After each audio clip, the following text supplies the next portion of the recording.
अध्याय 121 एक उन्मत्त पलायन। दहाड़ सुनाई देने पर पहले शांत जादुई जानवर पर्वत श्रृंखला एक बार फिर शोरगुल से भर गई। लगभग हर एक जादुई जानवर जाग गया और उनकी आवाजें हर दिशा में चीखने लगीं। हर जादुई जानवर ने आवाज लगाई थी, लेकिन उनमें से कोई भी बाघ के खिलाफ जाने की हिम्मत नहीं कर सका। बाघ की दहाड़ सुनकर जियान चेन का चेहरा गंभीर हो गया। ओह नहीं, ये गोल्डन फर टाइगर किंग की दहाड़ है। उसकी आवाज अस्वाभाविक रूप से गंभीर थी क्योंकि गोल्डन फर टाइगर किंग एक क्लास 5 जादुई जानवर था। यह जादुई जानवर इस तरह से खास था कि अगर यह एक सीमा तक पहुंच जाता तो यह अपने शरीर को बदल सकता था और उस पल से यह एक नई दुनिया में प्रवेश कर जाता। क्लास 5 जादुई जानवर क्लास 4 जादुई जानवर से बहुत अलग था और जियान चेन की मौजूदा ताकत के साथ क्लास 4 जादुई जानवर की देखभाल करना पहले से ही कठिन होगा, क्लास 5 वाले की तो बात ही छोड़िए। अच्छा नहीं, ये गोल्डन फर टाइगर किंग की दहाड़ है। भागो, जल्दी भागो, सब लोग तितर बितर हो जाओ वरना हम सब यहीं मर जाएंगे। कैप्टन क्रॉस ने चिल्लाते हुए कहा, उसकी आवाज डर से कांप रही थी। अपनी चेतावनी पूरी करने से पहले ही वह गोल्डन फर टाइगर किंग के शावक के साथ तुरंत जंगल में भाग गया था। यहां तक कि जो भाड़े के सैनिक फ्लेम भाड़े के सैनिकों से लड़ रहे थे, उन्होंने भी तुरंत लड़ाई छोड़ दी और क्रॉस का पीछा करते हुए जंगल में चले गए। अचानक, इससे पहले कि कैप्टन क्रॉस जंगल में बहुत दूर जा पाता, जियान चेन एक तेज रफ्तार वाले दानव की तरह आगे बढ़ा और उसकी हल्की हवा वाली तलवार चांदी की तरह चमक उठी और सीधे उस आदमी के गले पर निशाना साधा। इस तरह के खतरनाक समय में भी जियान चेन ने उसे जाने देने की कोई योजना नहीं बनाई थी। क्रॉस का चेहरा तेजी से बदल गया जब उसने अपनी तलवार इधर उधर घुमाई। जैसे ही उसकी तलवार जियान चेन से टकराई, क्रॉस ने गुर्राते हुए कहा, क्या तुम पागल हो गए हो? क्लास 5 जादुई जानवर गोल्डन फर टाइगर किंग आ रहा है। अगर तुम मुझे रोकने की कोशिश करते रहे तो तुम भागने का मौका खो दोगे। जियान चेन क्रॉस के शब्दों के प्रति उदासीन था, लगभग ऐसा लगा जैसे उसने क्रॉस को बोलते ही नहीं सुना हो।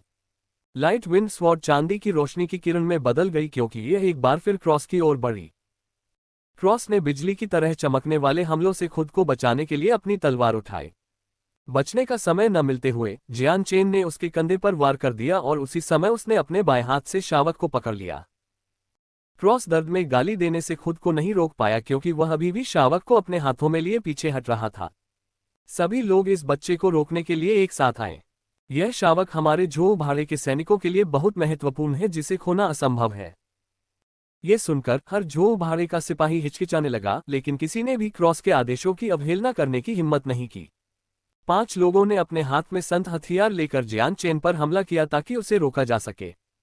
क्रॉस तब आसपास के जंगलों में भाग गया था, जबकि अनिच्छुक भाड़े के सिपाही पहले तो पीछे रह गए और फिर जल्दी से क्रॉस का पीछा करते हुए जंगल में चले गए।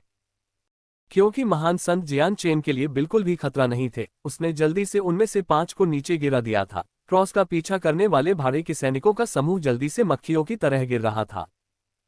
हो! बाघ की पहले दूर से सुनाई देने वाली दहाड़ अब करीब आ रही थी क्योंकि गोल्डन फर टाइगर किंग तेजी से आगे बढ़ रहा था।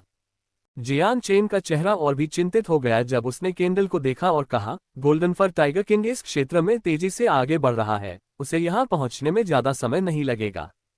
कैप्टन केंडल, यहां रुकना ठीक नहीं है, चलो जल्दी से चलते हैं। केंडल ने खून से लथपथ फ्लेम भाड़े के सैनिकों और उन पर लगे कई घावों को देखा। यह अच्छी बात थी कि लड़ाई ज्यादा देर तक नहीं चली, वरना उन्हें बहुत नुकसान उठाना पड़ता। सब लोग जल्दी करो और भाग जाओ। अपने खून से सने घावों पर पट्टी बांधने में असमर्थ सभी लोग बड़ी तेजी से जंगल की ओर भागने लगे, लेकिन उनके शरीर पर लगे विभिन्न घावों के कारण उनकी गति इतनी तेज नहीं थी। हो! बाघ की एक और दहाड़ सुनाई दी और इस बार वह बहुत करीब था। एक पल में हर कोई बाघ को अपनी ओर दौड़ते हुए सुन सकता था। हवा का दबाव जो पैदा हो रहा था वह पेड़ की पत्तियों को जमीन पर गिराने के लिए पर्याप्त था। फ्लेम मर्सिनरीज के हर एक सदस्य का चेहरा पीला पड़ गया। जब केंडल अपनी जान बचाने के लिए भागा तो उसने अपने पीछे जियान चेन को देखा और अपना स्पेस बेल्ट उस पर फेंक दिया। जियान चेन, हम सभी में से तुम्हारे पास सबसे मजबूत ताकत है, इसलिए तुम्हारे बचने की संभावना हम सभी में सबसे ज्यादा है। मैं अपना स्पेस बेल्ट तुम्हें सौंपता हूं, तुम्हें ये सुनिश्चित करना होगा कि तुम इसे बाहर निकालो। कैप्टन केंडल को अपना स्पेस बेल्ट फेंकते देख जियान चेन ने मना करना चाहा, लेकिन तभी केंडल ने एक बार फिर अपना मुंह खोला। जियान चेन, मना मत करो। अगर संयोग से हम इन जंगलों से बाहर नहीं निकल पाए तो मैं तुमसे विनती करता हूं कि हमारे परिवारों का ख्याल रखना। अगर मैं यहां मर गया तो उनका जीवन बदतर हो जाएगा। मेरे माता पिता, मेरी पत्नी और मेरा बच्चा, वे भविष्य में एक अच्छा जीवन नहीं जी पाएंगे, इसलिए ये सब तुम पर निर्भर करता है। केंडल ने जियान चेन से विनती की। केंडल की ओर एक जटिल नजर से देखते हुए जियान चेन ने दृढ़ता से अपना सिर हिलाया। स्पेस बेल्ट को देखते हुए जियान चेन ने थोड़ी देर तक घूरते हुए कहा, अंकल केंडल, हम निश्चित रूप से यहां से निकल जाएंगे। वह गोल्डन फर टाइगर किंग हमें नहीं ढूंढ रहा है। आह, मुझे बचाओ! अचानक पीछे से मदद के लिए पुकार आए। काबोल्स, वह काबोल्स था। वह दलदल में गिर गया। जल्दी से मेरा हाथ पकड़ो काबोल्स! एक आवाज सुनाई दी। यह जियाओ दाओ था जो बेहद चिंतित था। ये सुनकर सभी लोग चुप हो गए। जियान चेन ने अपने पीछे जियाओ दाओ को देखा, केवल उसे अपने पेट पर और अपने हाथ को दलदल में फैलाए हुए देखा। दलदल में काबोल्ट की आकृति पहले से ही पूरी तरह से डूबी हुई थी। जियान चेन का चेहरा बदल गया क्योंकि उसने तुरंत जियाओ दाओ की हरकतों का अनुसरण किया और अपना हाथ दलदल में डाल दिया। हालांकि जियाओ दाओ की तरह उसके हाथ को कुछ भी महसूस नहीं हुआ था। काबोल्स! जियो दाओ ने दर्द और दुख में अपनी आंखें बंद कर लीं। जियान चेन ने शियाओ दाओ के कंधे पर मारने से पहले आह भरी, जाओ! और फिर एक बार फिर दौड़ना शुरू कर दिया। बाकी सदस्यों ने दुख में आहें भरते हुए अपनी आंखें बंद कर लीं। कुछ देर की खामोशी के बाद वे जंगल में और भी गहरे भागते चले गए। हर खोए हुए सेकंड के साथ दौड़ने का एक और सेकंड बर्बाद हो रहा था। जून की रात होने वाली थी, इसलिए जादुई जानवर पर्वत श्रृंखला बहुत अंधेरी थी, इसलिए दृश्यता कम थी। रास्ते में सभी एक से अधिक बार ठोकर खा चुके थे, लेकिन वे जितनी जल्दी गिरे उतनी ही जल्दी उठकर दौड़ना जारी रखा। कुछ ने नीचे दलदल से बचने के लिए पेड़ की शाखाओं के ऊपर भागने का फैसला किया। थोड़ी देर बाद जियान चेन का पैर अचानक रुक गया, जिससे उसकी आगे की गति रुक गई। जियान चेन, तुम इतनी धीमी गति से क्यों चल रहे हो? जल्दी करो और भागो! केंडल ने चिंतित होकर कहा। जियान चेन ने कुछ नहीं कहा और आगे की ओर इशारा किया। केंडल ने जियान चेन की उंगली की ओर देखा तो उसने देखा कि आगे 10 भाड़े के सैनिकों की धुंधली आकृतियां थकान से हौंफ रही थीं।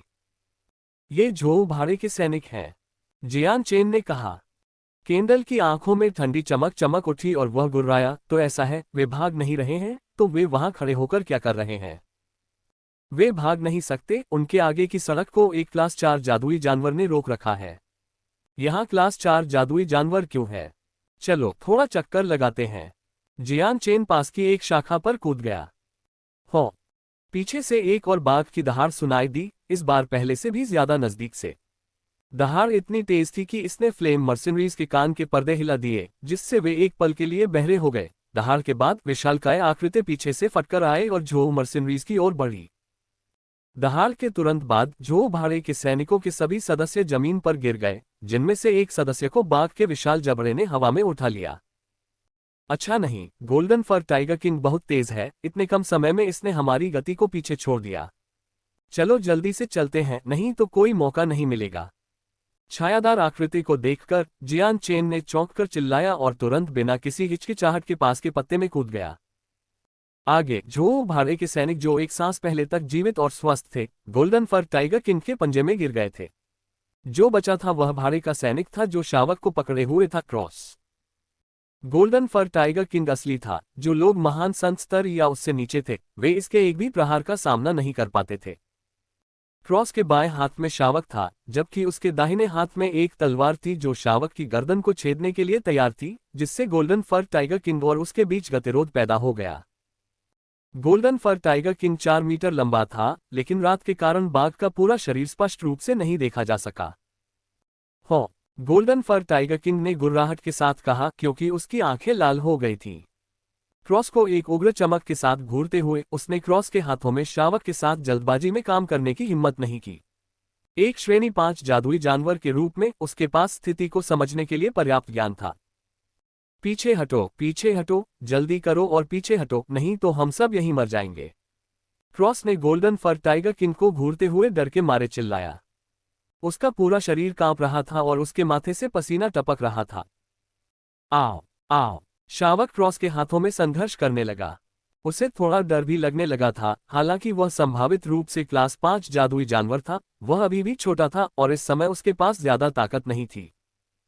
सुनहरे फर वाले बाघ राजा ने हार नहीं मानी, लेकिन तभी क्रॉस ने अपने होंठ काट लिए और अपनी तलवार से दबाव डाला, जिससे सुनहरे फर के कुछ रेशे शावक के शरीर से कटकर अलग हो गए।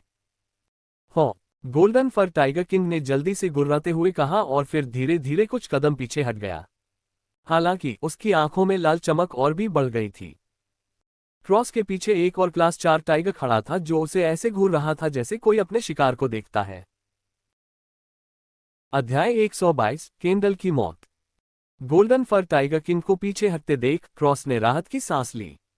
इस समय उसका दिल जोर से धड़क रहा था और अगर कोई उसके पीछे खड़ा होता तो वह उसे साफ साफ सुन पाता। निराशा के इस क्षण में क्रॉस जीवन की राह के अंत पर था। हालांकि अब वह खुश था क्योंकि वह सफल हो गया था। फिर भी खुश होने के लिए यह बहुत जल्दी थी क्योंकि गोल्डन फर टाइगर किंग शावक के कारण अस्थायी रूप से पीछे रह गया था। पीछे क्लास 4 टाइगर नहीं था। क्रॉस के पास क्लास 4 टाइगर को पीछे हटाने का कोई रास्ता नहीं था, लेकिन उसे यह सुनिश्चित करना था कि वह जल्दबाजी में कुछ न करे, अन्यथा यह एक अनचाही समाप्ति की ओर ले जाएगा। अभी गोल्डन फर टाइगर किंग की आंखें क्रोध से लाल हो गई थीं, और अनुभवी क्रॉस को पता था कि बाघ अत्यधिक क्रोध की स्थिति में था। ये केवल इस तथ्य के कारण था कि उसके पास शावक था, इसलिए वह आवेग में आकर ऐसा नहीं कर रहा था। वह शावक क्रॉस का सुरक्षा कवच था, और अगर वह उस पर नियंत्रण खो देता तो क्रॉस जानता था कि आगे जो होगा वह उसके जीवन का अंत होगा। मौत के खतरे के बीच क्रॉस अजीब तरह से शांत था क्योंकि वह सोच रहा था कि आगे क्या करना है। ऐसी स्थिति में होने के बावजूद जहां मौत लगभग निश्चित थी, उसने फिर भी जीने की अपनी इच्छा नहीं छोड़ी। जब तक कोई अवसर था वह उसे जाने नहीं देगा। हालांकि सब कुछ कहने के बाद ये जीने के अवसर का एक बेहद कमजोर किनारा था और उसे यकीन नहीं था कि वह बच पाएगा या नहीं। तभी क्रॉस की नजर पास में खड़े फ्लेम मर्सिनरीज पर पड़ी। एक पल के लिए उसका दिल धड़क उठा और उसने तुरंत शावक को वहीं फेंक दिया जहां वे खड़े थे। हो। जैसे ही क्रॉस ने एक चाल चली, चमकदार गोल्डन फर टाइगर किंग ने कार्रवाई शुरू कर दी। क्रॉस जहां खड़ा था वहां तुरंत फटाफट पहुंचा और अपने दोनों पंजे क्रॉस के कंधों पर मार दिए, जिससे उसके कंधों पर गहरे घाव हो गए। बाघ ने आसमान को चीर देने वाली दहाड़ लगाई जिससे क्रॉस सांस लेने में असमर्थ हो गया। गोल्डन फर टाइगर किंग की हरकत की वजह से क्रॉस तुरंत पीला पड़ गया और वह मानसिक रूप से खाली होने लगा। उसने शावक को फ्लेम मर्सिनरीज के पास फेंक दिया था क्योंकि उसे लगा था कि गोल्डन फर टाइगर किंग अपना लक्ष्य बदल देगा, लेकिन उसने नहीं सोचा था कि बाघ इतनी तेजी से आगे बढ़ेगा। जिस क्षण उसने शावक को फेंका, बाघ उसके ठीक सामने आ गया था। उस क्षण क्रॉस को पता चल गया कि उसकी जिंदगी खत्म हो गई है। आओ आओ। क्रॉस द्वारा फेंके जाने के बाद शावक डर के मारे चिल्लाने लगा। भारहीनता की भावना ने शावक को भयभीत कर दिया था, जिसके कारण वह पहले से भी अधिक चिल्लाने लगा। शावक को हवा में ऊपर उठते और फिर नीचे की ओर झुकते देख बाघ की लाल आंखें घबरा गईं और वह घबरा गया। एक ही दहाड़ के साथ वह क्रॉस के शरीर के ऊपर से उछलकर हवा में ही शावक का पीछा करने लगा। अपने कंधों का भारीपन दूर होते देख क्रॉस कुछ पल के लिए स्तब्ध रह गया। गोल्डन फर टाइगर किंग ने शावक का पीछा कैसे किया, ये देखकर वह तुरंत होश में आ गया और उसके चेहरे पर एक खुशी भरी मुस्कान थी। अपने कंधों में गहरी जलन महसूस करने के बावजूद उसके हाथ और पैर जमीन पर जोर से धंसे और वह खड़ा हो गया। लंगड़ाता हुआ जंगल में चला गया और फिर नजरों से ओझल हो गया। क्रॉस को झाड़ियों में भागते देख मार्ग को अवरुद्ध करने वाला वर्ग 4 बाघ बेचैनी से अपने दोनों पंजे जमीन पर पटकने लगा और उसका पीछा करने के लिए बेताब हो गया। हालांकि गोल्डन फर टाइगर किंग के क्रोध के विस्फोट को देखने के बाद इसने अपने आवेग को दबा दिया। हालांकि शुरू में उनके पास कुछ बुद्धिमत्ता थी, लेकिन वर्ग 4 जादुई जानवर अभी भी बहुत मूर्ख थे। समस्याओं के माध्यम से सोचने की उनकी क्षमताओं की तुलना संभवतः एक परिपक्व मानव वयस्क से नहीं की जा सकती। गोल्डन फर टाइगर किंग ने इसे केवल अपने रास्ते में लोगों के समूह को रोकने के लिए कहा था, लेकिन इसने बाघ को भागने की कोशिश करने वाले किसी भी व्यक्ति का पीछा करने के लिए नहीं कहा था। गोल्डन फर टाइगर किंग से कोई और आदेश आने से पहले यह मांसपेशी दिमाग वाला वर्ग 4 बाघ केवल असहाय होकर देख सकता था क्योंकि क्रॉस भाग गया था। जैसे ही कैप्टन केंडल झाड़ियों में लुप्त होने वाले थे, एक काला धब्बा उड़कर उनके सीने में लगा और फिर जमीन पर गिर गया। जवाब में कैप्टन केंडल ने सहज रूप से अपना हाथ आगे बढ़ाया और उस चीज को उठाया जो उस पर लगी थी। जैसे ही उसका हाथ काली वस्तु से टकराया, उसे समझ आ गया कि यह वास्तव में क्या है और उसका चेहरा पीला पड़ गया। अरे, ये गोल्डन फर टाइगर किंग का शावक है। इस समय तक गोल्डन फर टाइगर किंग का शावक अब एक मूल्यवान संपत्ति नहीं रह गया था, बल्कि एक जलता हुआ गर्म लोहे का टुकड़ा बन गया था। जो कोई भी इसे छूता वह जल जाता। जैसे ही केंडल ने शावक को वापस फेंकने का फैसला किया, एक भयानक दहाड़ सुनाई दी और एक काली आकृति तुरंत उसकी ओर उड़ी। बाघ के बड़े बदबूदार मुंह ने तुरंत केंडल की छाती पर काट लिया। केंडल के पास प्रतिक्रिया करने का बिल्कुल भी समय नहीं था। उसके शरीर का पूरा ऊपरी हिस्सा गोल्डन फर टाइगर किंग के जबड़े में था और उसके बेहद तीखे नुकीले दांत केंडल के शरीर में गहराई तक धंस गए। उसके घावों से फव्वारे की तरह खून बहने लगा, जिससे उसके शरीर का पूरा ऊपरी हिस्सा खूनी लाल रंग से ढक गया। आह टिल्डर टिल्डर, केंडल दर्द और निराशा में चिल्लाया। जिस क्षण केंडल को बाघ ने काटा था, उसकी आवाज पहले से ही कमजोर लग रही थी। Captain Kendall, uncle Kendall. Kendall के शरीर के ऊपरी हिस्से को बाघ द्वारा काटा जाता देख फ्लेम मर्केनरीज के प्रत्येक सदस्य ने बाघ को घृणा से देखा और हृदय विदीर्ण करने वाली आवाज में चिल्लाने लगे। सभी ज्वाला भाड़े के सैनिकों की हृदय विदारक चीखें जियान चेन के कानों तक पहुंची, जो भयभीत चेहरे के साथ तुरंत पत्ते से दूर चले गए।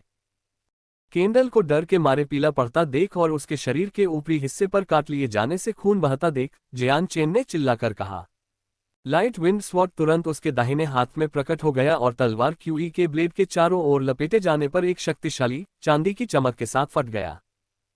फुट, तलवार जियान चेन की हथेली से अलग हो गई, मानो वह एक बुद्धिमान अमर तलवार में बदल गई हो और गोल्डन फर टाइगर किंग के सिर की ओर उड़ गई हो।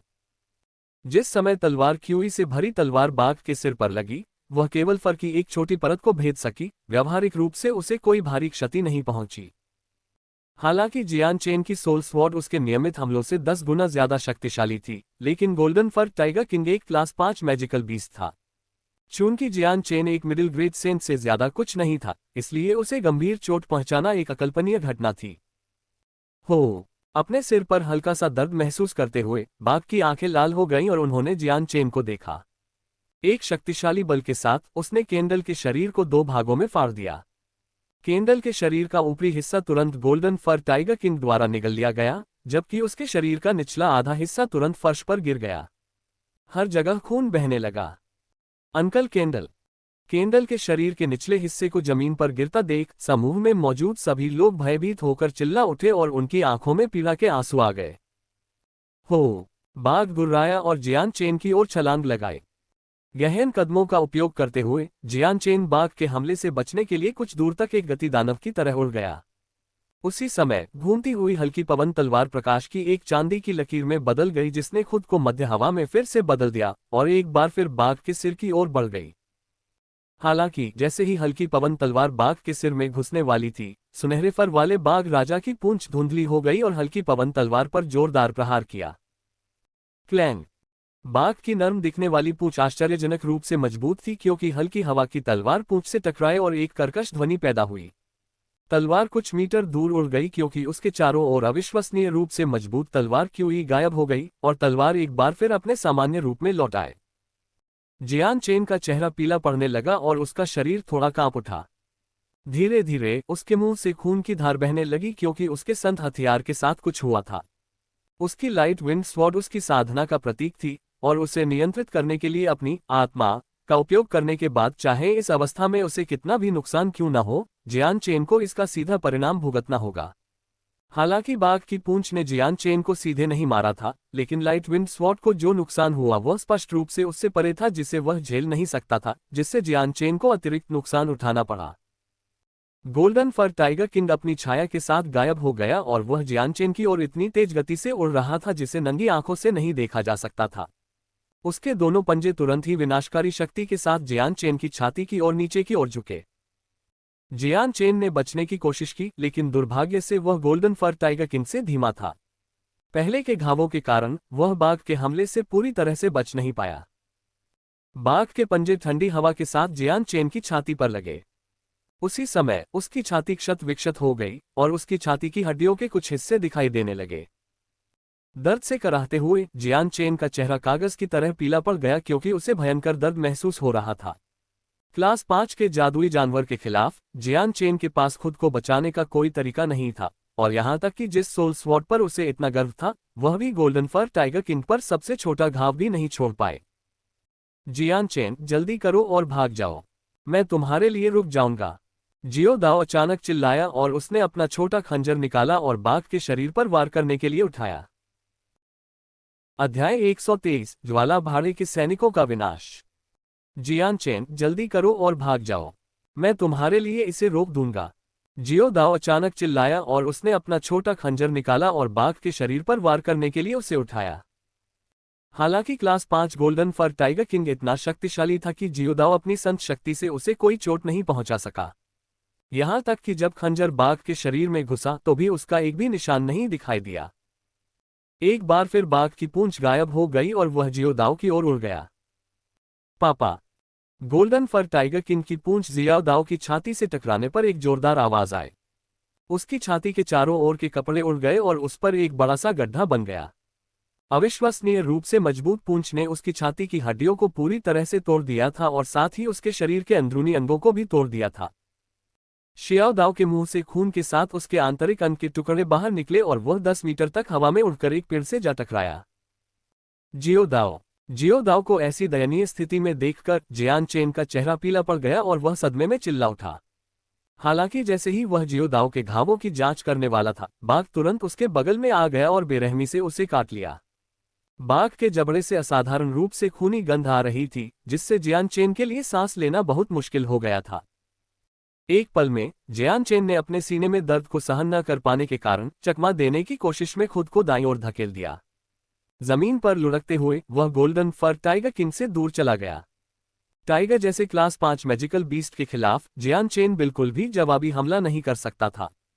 सोल स्वॉर्ड के साथ उसे इस बात पर इतना गर्व था कि वह गोल्डन फर टाइगर किंग के लिए कोई खतरा भी नहीं था। इससे पता चलता है कि दोनों स्कूलों के बीच कितना बड़ा अंतर था। तुम लोग जल्दी करो और भागो, मैं तुम्हारे लिए इसे रोक दूंगा। जियान चेन ने अपने पीछे फ्लेम भारे के सैनिकों पर चिल्लाया। जियान चेन की बात सुनकर सभी एक दूसरे को अचंभे में देखने लगे, लेकिन इसके अलावा वे आगे नहीं बढ़े। जादुई जानवर पर्वत श्रृंखला से भागने में अभी भी काफी दूरी थी, लेकिन अपनी गति के साथ वे कक्षा 5 के जादुई जानवर से कैसे आगे निकल पाएंगे? ये ठीक नहीं होगा जियान चेन। हम सभी में से केवल तुम्हारे पास भागने का मौका है। मैं गोल्डन फर टाइगर को रोक दूंगा और तुम जल्दी से भाग जाओ। बस हमारे लिए बदला लेना याद रखना। हुपो ने अपने आसन मौत के खिलाफ अपने विद्रोही स्वभाव को दिखाने के लिए अपने हाथ में अपने संत हथियार के साथ चिल्लाया। हम में से कोई भी क्लास 5 जादुई जानवर को हिला नहीं सकता है, इसलिए हमारे लिए कोई उम्मीद नहीं है। सभी लोग आओ और गोल्डन फर टाइगर किंग को रोकें, जियान चेन को जाने से रोकें। वीर हुपो को बाघ की ओर दौड़ते देख सभी की आंखों में निराशा के भाव थे। हुपो सही कह रहा है, चाहे हम कुछ भी करें, हम आज मरेंगे। उस स्थिति में फिर क्यों न हम एक शानदार समापन में अपने जीवन का बलिदान दें और जियान चेन की रक्षा करें। सभी आगे बढ़ो, बाघ को रोको। चांग निंग फैंग ने दहाड़ते हुए अपनी विशाल तलवार उठाए और हुपो का पीछा किया। जियान चेन, हमसे बदला लेना याद रखना। हुपो और चांग निंग फैंग दोनों की वीरतापूर्ण कार्रवाइयों ने बाकी भाड़े के सैनिकों को भी प्रभावित कर दिया था। एक के बाद एक उनके चेहरे पर एक गंभीर दृढ़ संकल्प था जो मौत को चुनौती देने जैसा था, और फिर वे गोल्डन फर टाइगर किंग का पीछा करने लगे। हर एक सदस्य को बाघ पर आक्रामक रूप से हमला करते देख जियान चेन कुछ पल के लिए स्तब्ध रह गया। उसके तुरंत बाद अपने होश में आते हुए उसने दहाड़ते हुए कहा, इसका सवाल ही नहीं उठता, सभी भाग जाएं। मैं अभी भी इसे कुछ समय के लिए रोक सकता हूं। जियान चेन ने तुरंत लाइट विंड स्वॉर्ड से संपर्क किया, जिससे तलवार की क्यूई की एक बड़ी मात्रा एक बार फिर तलवार को हवा में उछालने लगी। हालांकि तलवार को एक नज़र में ही सभी को पता चल गया था कि तलवार की क्यूई की मात्रा पहले से कमजोर थी। हालांकि सभी ने जियान चेन की तलवार जैसी अजीब चीज देखी थी, लेकिन उस समय वास्तव में इसकी परवाह करने के लिए बहुत देर हो चुकी थी। जियान चेन, जल्दी करो और जाओ, हमें अपना बलिदान व्यर्थ मत करने दो। चांग निंग फैंग ने एक बार फिर पुकारा। बाघ की लाल आंखें उन मनुष्यों को घृणा से देख रही थीं जो उस पर आक्रमण कर रहे थे, तथापि उसने कुछ भी करने के लिए अपना पंजा नहीं हिलाया। हुपो सबसे पहले बाघ के शरीर तक पहुंचा। एक धमाकेदार चीख के साथ उसके शरीर में मौजूद संत शक्ति ने अपने युद्ध कुल्हाड़ी में प्रवेश किया और तुरंत बाघ के शरीर पर टूट पड़ा। हालांकि हुपो ने गोल्डन फर टाइगर किंग के शरीर पर जो वार किया था वह बहुत जोरदार था, लेकिन वह केवल फर के कुछ रेशे ही काट पाया था। चूंकि वह केवल एक महान संत था, इसलिए क्लास 5 के जादुई जानवर को बहुत अधिक नुकसान पहुंचा पाने की संभावना बहुत कम थी। इसके तुरंत बाद बाकी फ्लेम मर्सेनरीज ने अपने स्वयं के संत हथियारों से बाघ के शरीर पर हमला किया, लेकिन कोई फायदा नहीं हुआ। हुपो के अलावा जो फर के कुछ रेशे काटने में सफल रहा था, कोई और उसे कोई नुकसान नहीं पहुंचा पाया था, लेकिन बाघ भी बिल्कुल नहीं हिला था। सभी के चेहरे पहले से ही राख के रंग के थे। उन्हें बहुत पहले से पता था कि क्लास 5 मैजिकल बीस्ट की ताकत बहुत ज्यादा थी, लेकिन ये केवल उस पल ही था जब उन्हें वास्तव में इसकी ताकत की सीमा का एहसास हुआ। गोल्डन फर टाइगर किंग की रक्षा इतनी मजबूत नहीं थी, ये सिर्फ तथ्य था कि फ्लेम मर्सिनरी कुछ भी बड़ा करने में बहुत कमजोर थे। हो! गोल्डन फर टाइगर किंग ने गरजते हुए अपना पंजा आगे बढ़ाया और सबसे कमजोर सदस्य युन जुवान को सीने में जकड़ लिया। उसका दिल तुरंत कई टुकड़ों में फट गया और फिर बाघ एक बार फिर गायब हो गया और झोउ द काई के पास पहुंच गया। पापा! एक और तीखी आवाज पूरे इलाके में गूंजी जब झोउ द काई का शरीर बाघ की पूंछ से हवा में दूर तक उड़ गया। जियाओ दाओ की तरह उसकी छाती भी पूरी तरह से धंस गई थी और उसके अंदरूनी अंग भी चकनाचूर हो गए थे। भाई! झोउ शियाओकाई ने गुस्से में बाघ की ओर मुड़ने से पहले दुख में चिल्लाया। एक गुर्राहट के साथ उसने जानवर को काटने की कोशिश में अपनी विशाल तलवार उठाई। हालांकि बाघ के लिए झोउ शियाओकाई का हमला खुजली को दूर करने के लिए एक खरोंच की तरह था और इससे उसे कोई नुकसान नहीं होगा। फ्लेम मर्सिनरीज के खिलाफ गोल्डन फर टाइगर किंग केवल हमलों और काटने के सबसे बुनियादी तरीकों का उपयोग कर रहा था। इसके बावजूद फ्लेम मर्सिनरीज के पास वापस लड़ने की कोई क्षमता नहीं थी, और इतने कम समय में 3 लोग पहले ही बाघ के सामने दम तोड़ चुके थे, जिससे लड़ने के लिए केवल 5 लोग ही बचे थे। जियान चेन, जल्दी करो और जाओ। हमारे बहादुर बलिदान को बर्बाद मत करो। चांग निंग फैंग ने जियान चेन पर दहाड़ते हुए कहा, जो अभी भी वहीं खड़ा था। जियान चेन, तुम वहां खड़े खड़े क्या कर रहे हो? जल्दी करो और जाओ।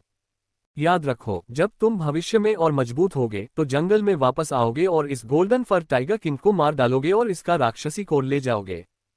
हुपो ने चिल्लाते हुए कहा, इससे पहले कि बाघ का मुंह उसके शरीर के ऊपरी हिस्से पर आ जाए।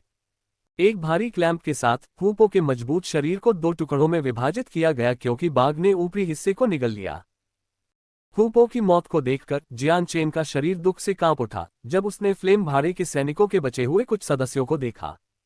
हताशा में अपने होठों को काटते हुए उसने अपनी लाइट विंड तलवार को वापस अपने हाथ में थाम लिया और तुरंत जंगल में गायब हो गया। उसका दिल जानता था कि अगर वह पीछे भी रह गया तो भी कुछ नहीं बदलेगा। वह दूसरों के साथ मर जाएगा क्योंकि क्लास 5 का जादुई जानवर वह नहीं था जिससे वह लड़ सकता था। हालांकि फ्लेम मर्सेनरी में से हर एक गोल्डन फर टाइगर किंग को रोकने के लिए अपनी जान की बाजी लगा रहा था ताकि जियान चेन को भागने के लिए कुछ समय मिल सके। ये कुछ ऐसा था जिसने जियान चेन को टाइगर द्वारा किए गए नुकसान से कहीं ज्यादा दुख पहुंचाया। जंगल में प्रवेश करते हुए जियान चेन ने अपने पीछे की चीखों को अनदेखा करने के लिए खुद को मजबूर किया और वह पूरी गति से आगे बढ़ गया। जंगल के भीतर घास बहुत थी और सबसे छोटी घास उसकी आधी ऊंचाई तक पहुंचती थी। जबकि जियान चेन की छाती में दर्द असहनीय था, वह पेड़ों का उपयोग करके खुद को आगे बढ़ा रहा था क्योंकि वह शीर्ष गति से उड़ रहा था। यह न केवल जमीन पर चलने से तेज था, बल्कि वह नीचे दलदली भूमि से बच सकता था। जियान चेन के जंगल में भागने के 10 सांसों के भीतर ही बाघ की तेज दहाड़ सुनाई देने लगी। ऐसा लग रहा था कि बाघ जियान चेन के करीब आ रहा है। जियान चेन का चेहरा ये जानकर खराब हो गया कि गोल्डन फर टाइगर किंग ने पहले ही फ्लेम भाड़े के सैनिकों को खत्म कर दिया होगा और जियान चेन का पीछा कर रहा था।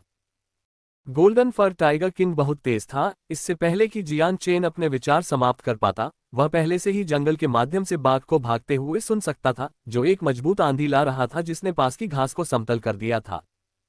जियान चेन का चेहरा गंभीर हो गया जब उसने सोचा, एक क्लास 5 जादुई जानवर के खिलाफ भागने के अलावा जीतने का कोई और तरीका नहीं था। और अभी गोल्डन फर टाइगर किंग की भयावह गति के साथ भले ही वह भागना चाहता था, उसके पास भागने की शक्ति नहीं थी। आखिरकार गति एक बाघ प्रकार के जादुई जानवर की विशेषता थी और एक क्लास 5 जादुई जानवर के लिए तो और भी अधिक। उसकी संत शक्ति उसके शरीर के चारों ओर और भी तेजी से घूम रही थी, जिससे जियान चेन की गति 3 गुनी बढ़ गई। अभी वह पूरी ताकत से जा रहा था, वह अपनी पूरी ताकत से जा रहा था। उसी समय वह किसी उपाय के बारे में सोचने की पूरी कोशिश कर रहा था, लेकिन काफी समय बीत जाने के बाद भी जियान चेन को कोई रास्ता नहीं सूझ रहा था। जब तक कि उसे कोई ऐसा व्यक्ति न मिल जाए जो कम से कम अर्थ सेंट मास्टर स्तर का हो या कोई अन्य जानवर जो गोल्डन फर टाइगर किंग से मुकाबला कर सके, उसके पास बचने का कोई मौका नहीं होगा। गोल्डन फर टाइगर किंग की गति के साथ उसे उससे आगे निकलने में ज्यादा समय नहीं लगेगा। हालांकि जादुई जानवर पर्वत श्रृंखला के बाहर गोल्डन फर टाइगर किंग के समान स्तर के एक पृथ्वी संत मास्टर या किसी अन्य जादुई जानवर से मिलने की संभावना न के बराबर थी। पीछे से गोल्डन फर टाइगर किंग की एक और दहाड़ आए।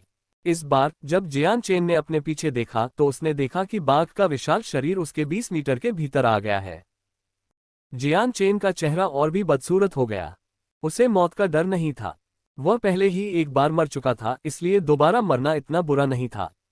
हालांकि इस दुनिया में उसके पास अभी भी ऐसे लोग थे जिनके बारे में वह चिंतित था और इसलिए वह अभी इस तरह से मरना नहीं चाहता था। अचानक बाघ धुंधलेपन में बदल गया और जियान चेन की ओर झपटा। अध्याय 124 मजबूत तलवार क्यूई। जियान चेन अभी भी हवा में था और किसी अन्य दिशा में जाने में असमर्थ था। गोल्डन फर टाइगर किंग इतना तेज था कि जियान चेन के पास बचने का कोई रास्ता नहीं था। हताशा के एक क्षण में जियान चेन ने अचानक अपने दोनों हाथों को बाहर की ओर मोड़ लिया और बाघ के सिर पर वार करते हुए उसने पीछे की ओर से बल उधार लिया और खुद को और भी तेजी से आगे बढ़ाया और बाघ के खूनी जबड़े से बच निकला। जमीन पर गिरते ही उसके पैर लड़खड़ा गए। इससे पहले कि जियान चेन खुद को संभाल पाता, एक बहुत बड़ा बल जियान चेन की छाती में घुस गया। ये भी नहीं देख पाने के कारण कि क्या हुआ, जियान चेन एक गोली की तरह पीछे की ओर उड़ गया क्योंकि उसे एक बार फिर हवा में उछाल दिया गया। उसने जो कपड़े पहने थे वे पहले ही फट चुके थे क्योंकि उसकी छाती पर एक बड़ा गड्ढा बन गया था, जिससे ऐसा लग रहा था कि उसका सामने वाला हिस्सा वास्तव में उसकी पीठ है। तुरंत उसके शरीर में एक और शक्तिशाली बल प्रवाहित हुआ जो एक पल में उसके आंतरिक अंगों से टकराया। जियान चेन 30 मीटर आगे की ओर उड़ गया और आखिरकार एक पेड़ के तने से टकराकर जमीन पर गिर गया। उसका सिर पेड़ की एक शाखा से जोर से टकराया और वह बेहोश होकर जमीन पर गिर गया। गोल्डन फर टाइगर किंग का जियान चेन को जाने देने का कोई इरादा नहीं था। जियान चेन की ओर बढ़ते हुए उसने उसे खाने की तैयारी में अपने जबड़े चौड़े कर लिए।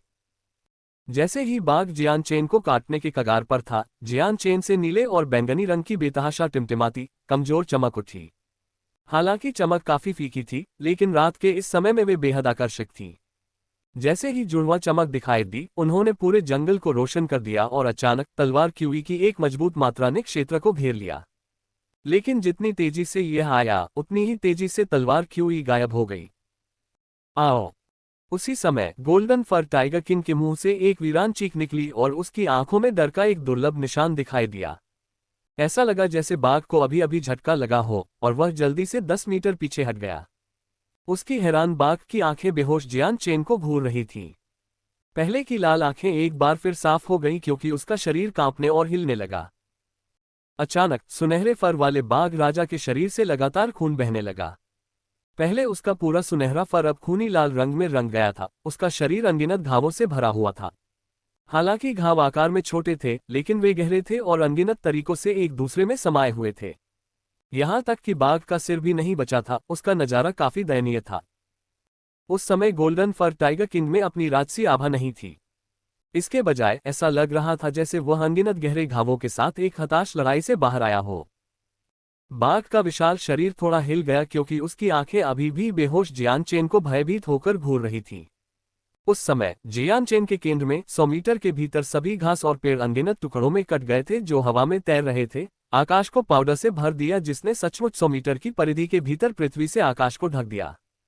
आकाश इतना घना था कि अगर कोई चारों ओर देखने की कोशिश करता तो उसकी दृष्टि की रेखा पूरी तरह से अवरुद्ध हो जाती।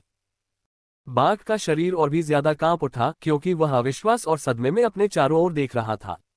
क्लास 5 के जादुई जानवर के पास बहुत ज्यादा ज्ञान था और हालांकि वह इंसानों की तरह संवाद नहीं कर सकता था, फिर भी वह सोचने में सक्षम था। उसकी बुद्धि इंसानों के बराबर थी, लेकिन इस समय गोल्डन फर टाइगर किंग को बहुत ज्यादा झटका लग रहा था। जबकि एक क्लास 5 जादुई जानवर 100 मीटर की परिधि में किसी भी चीज को आसानी से नष्ट कर सकता है, लेकिन एक पल में सब कुछ बारीक चूर्ण में बदल देना कुछ ऐसा था जो क्लास 6 जादुई जानवर भी नहीं कर सकता था। यह पहले से ही तलवार क्यूई की मजबूत मात्रा थी जिसने बाघ के दिल को डर से कांप दिया था। एक पल में तलवार क्यूई ने बाघ के शरीर पर अनगिनत गहरे घाव कर दिए थे, जिससे उसे अपनी जान का डर सता रहा था। कुछ ही देर बाद हवा में मौजूद बारीक पाउडर जमीन पर गिर गया और धूल की एक परत बन गई। 100 मीटर की परिधि में जियान चेन के अलावा किसी भी जीवित जीव का एक भी निशान नहीं था। धूल के अलावा वहां कुछ भी नहीं दिख रहा था। यहां तक कि वह बड़ा पेड़ भी गायब हो गया था जिसके सहारे जियान चेन गिरा हुआ था। बाघ की आंखों ने अपने चारों ओर देखा और अपनी दुम को पैरों के बीच दबाकर भागने से पहले एक भयानक दहाड़ लगाई। उसकी गति जियान चेन का पीछा करते समय से भी अधिक तेज थी। बाघ के चले जाने के बाद इलाका एकदम शांत हो गया और जियान चेन बेहोशी की हालत में जमीन पर अकेला रह गया। अब उसके शरीर पर धूल की एक महीन परत जम गई थी। समय चुपचाप बीतता गया और रात का आसमान चुपचाप पीछे हट गया। चमकीला सूरज धीरे धीरे हवा में ऊपर उठा, सूरज की एक तेज किरण उत्सर्जित करते हुए जिसने धरती को गर्म कर दिया। उस क्षेत्र पर चमकते हुए जहां कोई पौधा जीवन नहीं था, धूप वाली जमीन लगभग सो रहे जियान चेन के लिए कालीन की तरह थी। शायद इसलिए क्योंकि क्लास 5 के जादुई जानवर के निशान महसूस किए जा सकते थे। उस रात कोई दूसरा जादुई जानवर उस इलाके में नहीं आया था। यहां तक कि सबसे आम जंगली जानवरों ने भी पास आने की हिम्मत नहीं की थी, और इसलिए ये स्पष्ट नहीं था कि वे उस इलाके में नहीं थे या फिर उन्होंने पास आने की हिम्मत नहीं की थी। अचानक उस घेरे के भीतर जहां कोई वनस्पति नहीं थी, धूल का ढेर हिलने लगा और कांपने लगा। धूल का ढेर जोर से हिलने लगा और धीरे धीरे नीचे एक व्यक्ति दिखाई देने लगा। वह आकृति जो पूरी रात धूल की परत से छिपी रही, वह जियान चेन थी। अपने ऊपर लगे रहस्यमयी पाउडर को झाड़ते हुए जियान चेन ने धीरे से अपनी आंखें खोली और देखा कि ऊपर आसमान नीला है। जैसे ही जियान चेन अपना सिर उठाने वाला था, उसका दिमाग अचानक से उछल पड़ा। उसे अपनी स्थिति की याद आ गई। अपने शरीर में तेज दर्द महसूस करते हुए जियान चेन खुद को रोक नहीं सका और चिल्ला पड़ा। जमीन पर कमजोर हालत में लेटे हुए जियान चेन ने कुछ गहरी सांसें लीं। अपनी आत्मा के साथ जियान चेन को पहले से ही पता था कि उसका शरीर किस तरह की स्थिति में था, भले ही उसने वास्तव में आंतरिक शरीर की जांच न की हो। उसके प्रत्येक आंतरिक अंग को गंभीर चोटें लगी थीं जो वेक सिटी के ठीक बाहर होने की तुलना में हल्की थीं। हालांकि अन्य लोगों के लिए इस तरह की चोटें घातक हो सकती थीं। उसकी छाती पहले से ही इतनी क्षत विक्षत हो चुकी थी कि सुनहरे फर वाले बाघ राजा द्वारा कुचले जाने के कारण उसकी छाती की हड्डियां भी दिखाई दे रही थीं। तभी जियान चेन ने बेहोश होने से पहले गोल्डन फर टाइगर किंग के पंजों से हुए हमले के बारे में सोचा और एक पल के लिए उसका सिर यादों में कांप उठा। लेकिन जब उसने चारों ओर देखा तो उसे केवल खालीपन ही दिखाई दिया। उसके चारों ओर की परिधि शून्यता का क्षेत्र थी जहां एक भी पौधा नहीं था। फर्श पर केवल धूल की एक महीन परत थी और गोल्डन फर टाइगर किंग का कोई निशान नहीं था। अध्याय 125। अरे सुनो। अपने आसपास के क्षेत्र को देखकर जियान चेन सदमे में था और वह खाली नजरों से इधर उधर देखता रहा। अजीब बात है, ये कहाँ है? गोल्डन फर टाइगर किंग कहाँ है? क्या मुझे किसी ने बचाया था? जियान चेन जमीन पर लेटा हुआ था और धीरे धीरे इधर उधर देख रहा था। उसका दिल तुरंत शांत हो गया था, लेकिन उसका दिमाग पहले से ही उस समय के बारे में सोच रहा था जब फ्लेम मर्सिनरी ने उसे बचाने की कोशिश की थी। जबकि वह भाग रहा था, उन्होंने गोल्डन फर टाइगर किंग को रोकने के लिए अपने जीवन का बलिदान दिया था। जैसे ही यह विचार उसके दिमाग में आया, जियान चेन का दिल एक बार फिर दुखने लगा। भले ही वह 1 महीने से ज्यादा समय से फ्लेम मर्सिनरीज को नहीं जानता था, लेकिन उनके बीच एक खुशहाल दोस्ती थी। हालांकि दोस्ती बहुत गहरी नहीं थी, लेकिन अपने अंतिम क्षणों में फ्लेम मर्सिनरी के हर सदस्य ने बाघ को रोकने और जियान चेन को भागने के लिए और समय देने के लिए अपनी जान दे दी थी। हालांकि इसका मुख्य कारण ये था कि वे जानते थे कि वे किसी भी तरह से क्लास 5 मैजिकल बीस्ट से भाग नहीं पाएंगे। फिर भी यह जियान चेन के लिए एक बहुत बड़ा भावनात्मक झटका था। अंकल केंडल, डीरे, काबोल्स, चांग निंगफेंग, हुपो, झो दाकाय, झो शियाओकाय, शियाओदाओ और युन जुवान, चिंता मत करो। जब मेरे पास पर्याप्त ताकत होगी तो मैं निश्चित रूप से आऊंगा और आप सभी का बदला लूंगा। मैं खुद गोल्डन फर टाइगर किंग को मार डालूंगा और उसका सिर काट दूंगा। जियान चेन ने कसम खाई क्योंकि उसके अंदर से हत्या करने की तीव्र इच्छा निकल रही थी। गहरी सांस छोड़ते हुए जियान चेन ने खुद को शांत करने के लिए मजबूर किया और एक बार फिर अपने आसपास के माहौल का जायजा लिया। जियान चेन को इस बात पर संदेह था कि गोल्डन फर टाइगर किंग भाग गया है या नहीं, क्योंकि यह जगह उस जगह से बहुत अलग लग रही थी जहां वह बेहोश होने से पहले था। ये कौन सी जगह है? आखिर मुझे किसने बचाया? जियान चेन ने संदेह से सोचा और अपने आसपास की चीजों की जांच जारी रखी। इसे भूल जाओ, अभी इस बारे में सोचने का समय नहीं है। अपनी चोटों को ठीक करना इस समय मेरी सर्वोच्च प्राथमिकता है। विचलित करने वाले विचारों से खुद को दूर करते हुए उसने खुद को ठीक करने के लिए विश्वसार से प्रकाश संत बल का उपयोग करना शुरू कर दिया। विश्वसार से विचित्र ऊर्जा जल्दी ही जियान चेन के चारों ओर इकट्ठा होने लगी और एक निश्चित मात्रा में इकट्ठा होने के बाद जियान चेन के शरीर को घेरने वाली ऊर्जा दूधिया सफेद रंग में बदल गई।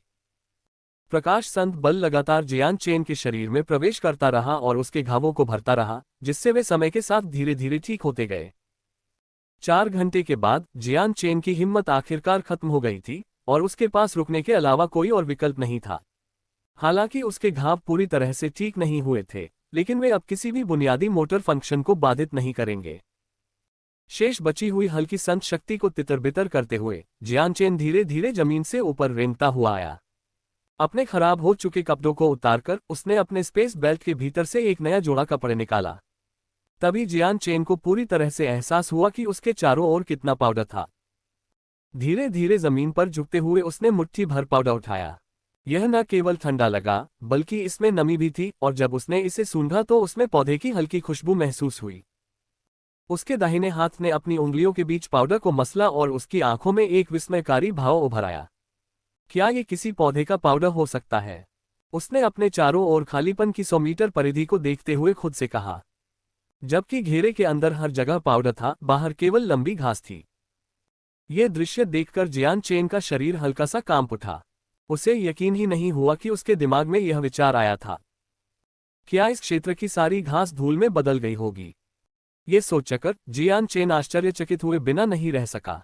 उसे नहीं पता था कि बेहोशी की हालत में क्या हुआ था, लेकिन वह जानता था कि इस क्षेत्र में हर एक पौधे के जीवन को बारीक चूर्ण में बदलना एक बहुत ही मुश्किल काम था। इस शक्तिशाली ऊर्जा को अकेले नियंत्रित करना आसान काम नहीं होता। वास्तव में यहाँ क्या हुआ? जियान चेन ने संदेह और जिज्ञासा से पूछा। वहां और अधिक समय तक नहीं रुकना चाहता था। जियान चेन ने सूर्य को अपने कंपास के रूप में इस्तेमाल किया और जंगल से बाहर जाने वाली दिशा में आगे बढ़ना शुरू कर दिया। जियान चेन बेहोशी की हालत में जो कुछ भी हुआ था, उसके बारे में सोचकर अपने दिमाग को चोट नहीं पहुंचाना चाहता था। सामान्य तौर पर उसे केवल सौभाग्य ही महसूस हुआ कि वह इस कठिन परीक्षा से बच गया। जियान चेन की चोटें पूरी तरह से ठीक नहीं हुई थीं, इसलिए वह यात्रा करते समय बहुत सावधान था। किसी भी जादुई जानवर से बचने के लिए वह काफी धीरे धीरे चल रहा था। 2 दिन की यात्रा के बाद वह आखिरकार जादुई जानवर पर्वत श्रृंखला से बाहर निकलने में सफल हो गया। इसके अलावा उसके शरीर पर लगे सभी घाव पूरी तरह से ठीक हो गए थे। जियान चेन घने जंगलों में गंभीर भाव से बिना किसी उद्देश्य के चलता रहा। जब फ्लेम मर्सेनरी पहली बार दाखिल हुए थे तो उनके साथ 10 लोग थे, लेकिन बाहर निकलते समय सिर्फ एक व्यक्ति ही बचा था। जियान चेन के अलावा बाकी 9 भाड़े के सैनिक हमेशा के लिए जादुई जानवर पर्वत श्रृंखला के भीतर ही रहेंगे, चाहे उनके पास कंकाल हो या न हो। उस समय 7 भाड़े के सैनिकों का एक समूह जियान चेन के पास से गुजर रहा था। उनकी दिशा के अनुसार वे जादुई जानवर पर्वत श्रृंखला की ओर बढ़ रहे थे। समूह में एक अकेला 20 वर्षीय युवक था जो बेहद घमंडी लग रहा था। उसके चारों ओर 6 40 वर्षीय पुरुष थे, जो उनके दिखावे से लगता था कि बीच में खड़े युवक की रक्षा कर रहे थे। उन 7 ने जियान चेन को स्पष्ट रूप से देखा, लेकिन उन्होंने उस पर ध्यान नहीं दिया। जैसे ही 7 भाड़े के सैनिक जियान चेन के पास से गुजरे, उनमें से एक ने अचानक अहंकार से कहा, बच्चे, यहीं रुक जाओ। ये वही युवक था जो जियान चेन से ज्यादा बड़ा नहीं लग रहा था। जियान चेन ने आवाज नहीं सुनी और वह भारी चेहरे के साथ सड़क पर चलता रहा। ये देखकर कि जियान चेन उसे अनदेखा कर रहा है, युवक को गुस्सा आने लगा। उसने पीछे हटते जियान चेन की आकृति को घूरते हुए एक बार फिर चिल्लाया, वहां जो बच्चा है, जिसने कपड़े की जगह बोरा पहना हुआ है, क्या उसके कान काम कर रहे हैं? क्या तुमने मेरी बातें नहीं सुनी? युवक का गुस्सा चरम पर था और उसके चेहरे पर अहंकार भरा हुआ था। जियान चेन का चेहरा रुक गया और उसने अपना सिर उठाकर युवक की ओर देखा और शांति से बोला, क्या तुम मुझसे बात कर रहे हो? कोई बात नहीं। अगर मैं तुमसे बात नहीं कर रहा होता तो मैं और किससे बात कर रहा होता? यहाँ कोई और नहीं है, युवक ने बेरुखी से जवाब दिया। उसे एहसास नहीं हुआ कि उसके शब्द कितने विरोधाभासी थे। क्या वह और उसके साथ 6 भाड़े के सैनिक भी इंसान नहीं थे? युवक की बातें सुनकर बाकी 6 भाड़े के सैनिकों की मांसपेशियां फड़क उठीं। वे हंसना चाहते थे, लेकिन किसी की हिम्मत नहीं हुई।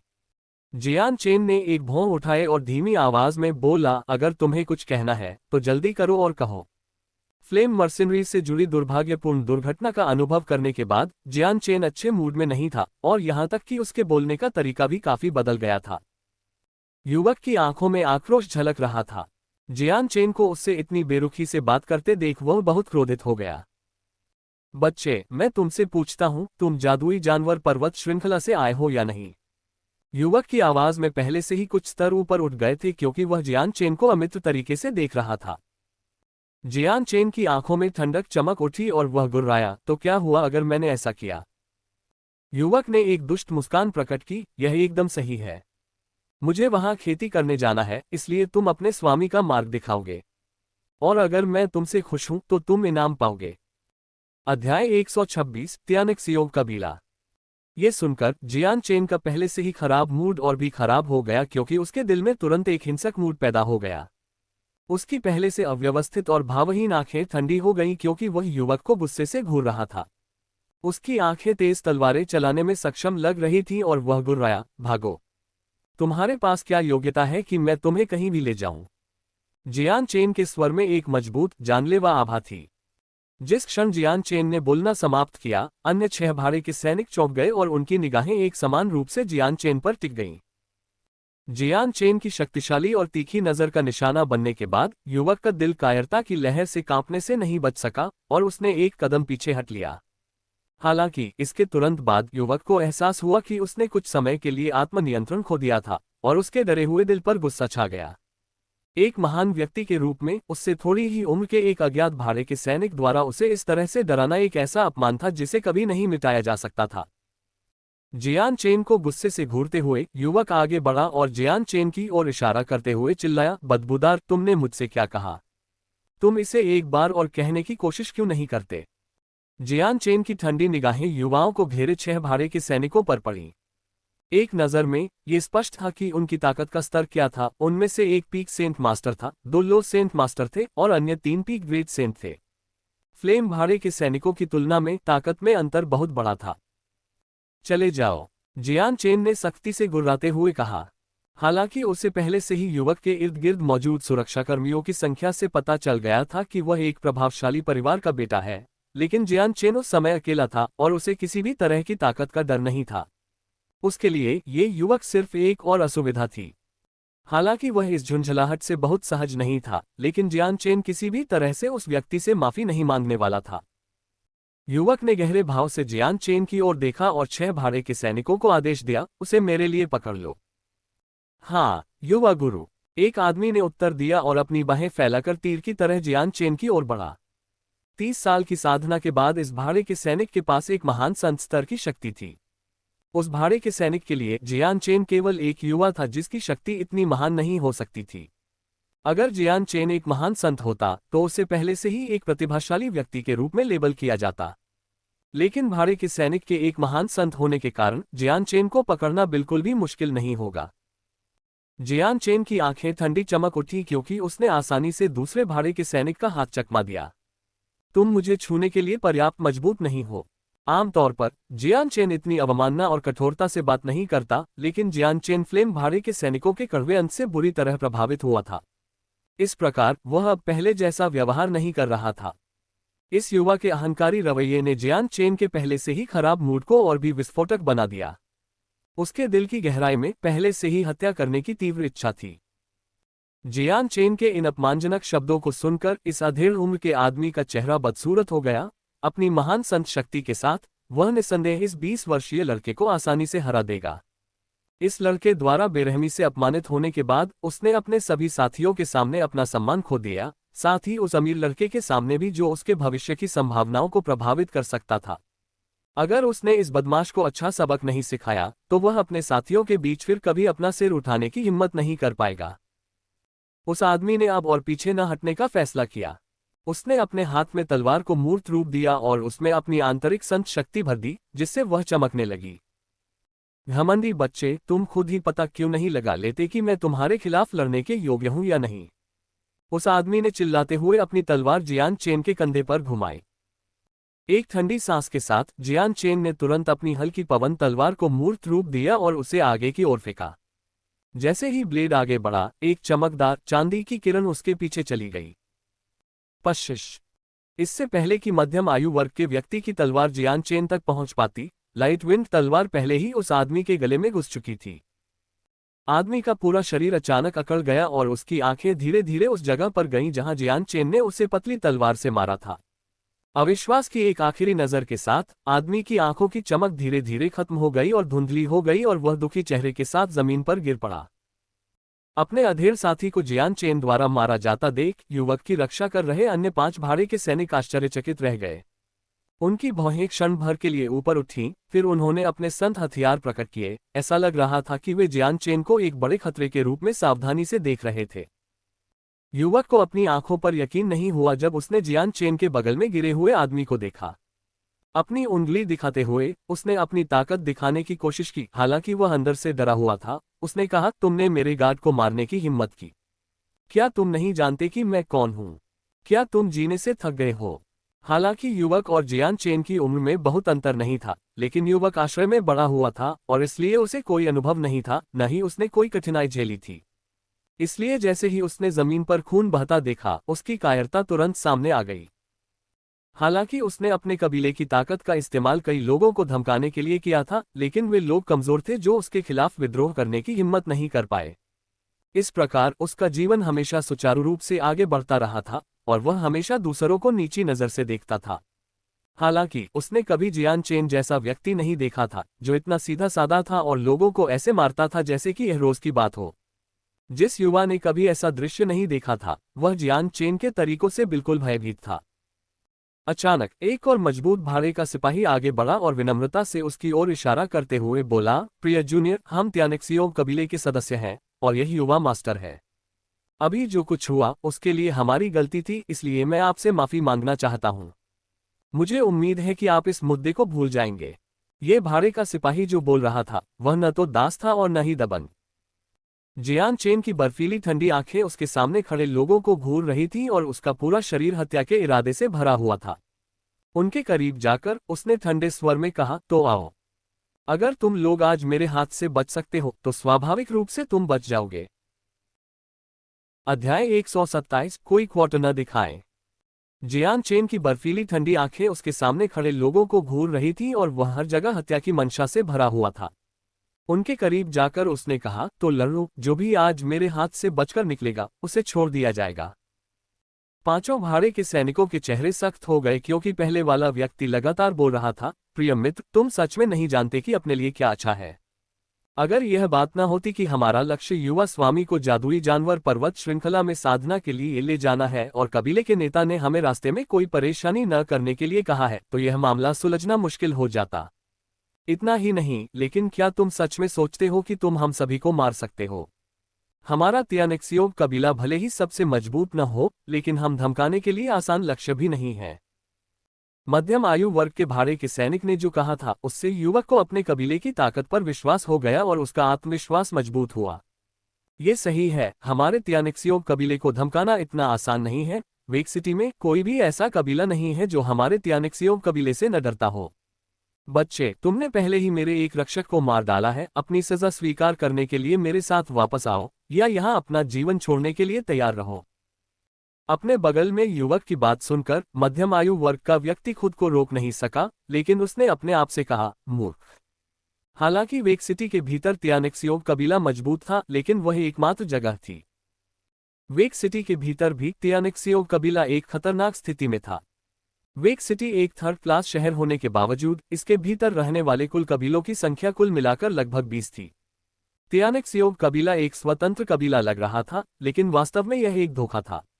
मध्यम आयु वर्ग के व्यक्ति को स्पष्ट रूप से पता था कि त्यानिक्सियों कबीला अविश्वसनीय रूप से प्रभावशाली लग रहा था, लेकिन वे पहले से ही हर दूसरे कबीले के लिए कांटा थे।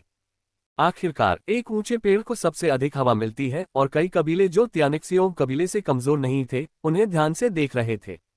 जैसे ही कोई अवसर मिलता वे बिना किसी हिचकिचाहट के हमला कर देते और त्यानिक्सियों कबीले के क्षेत्र को आपस में बांट लेते। त्यानिक्सियों कबीले ने गुप्त रूप से शहर की लगभग 1/3 शक्ति एकत्र कर ली थी और इस तरह के रसदार मांस के टुकड़े पर अन्य सभी कबीले बहुत ईर्ष्या करते थे। इसके अलावा जादुई जानवर पर्वत श्रृंखला के साथ निकटता के कारण शहर में आने वाले लोगों की संख्या बहुत अधिक थी।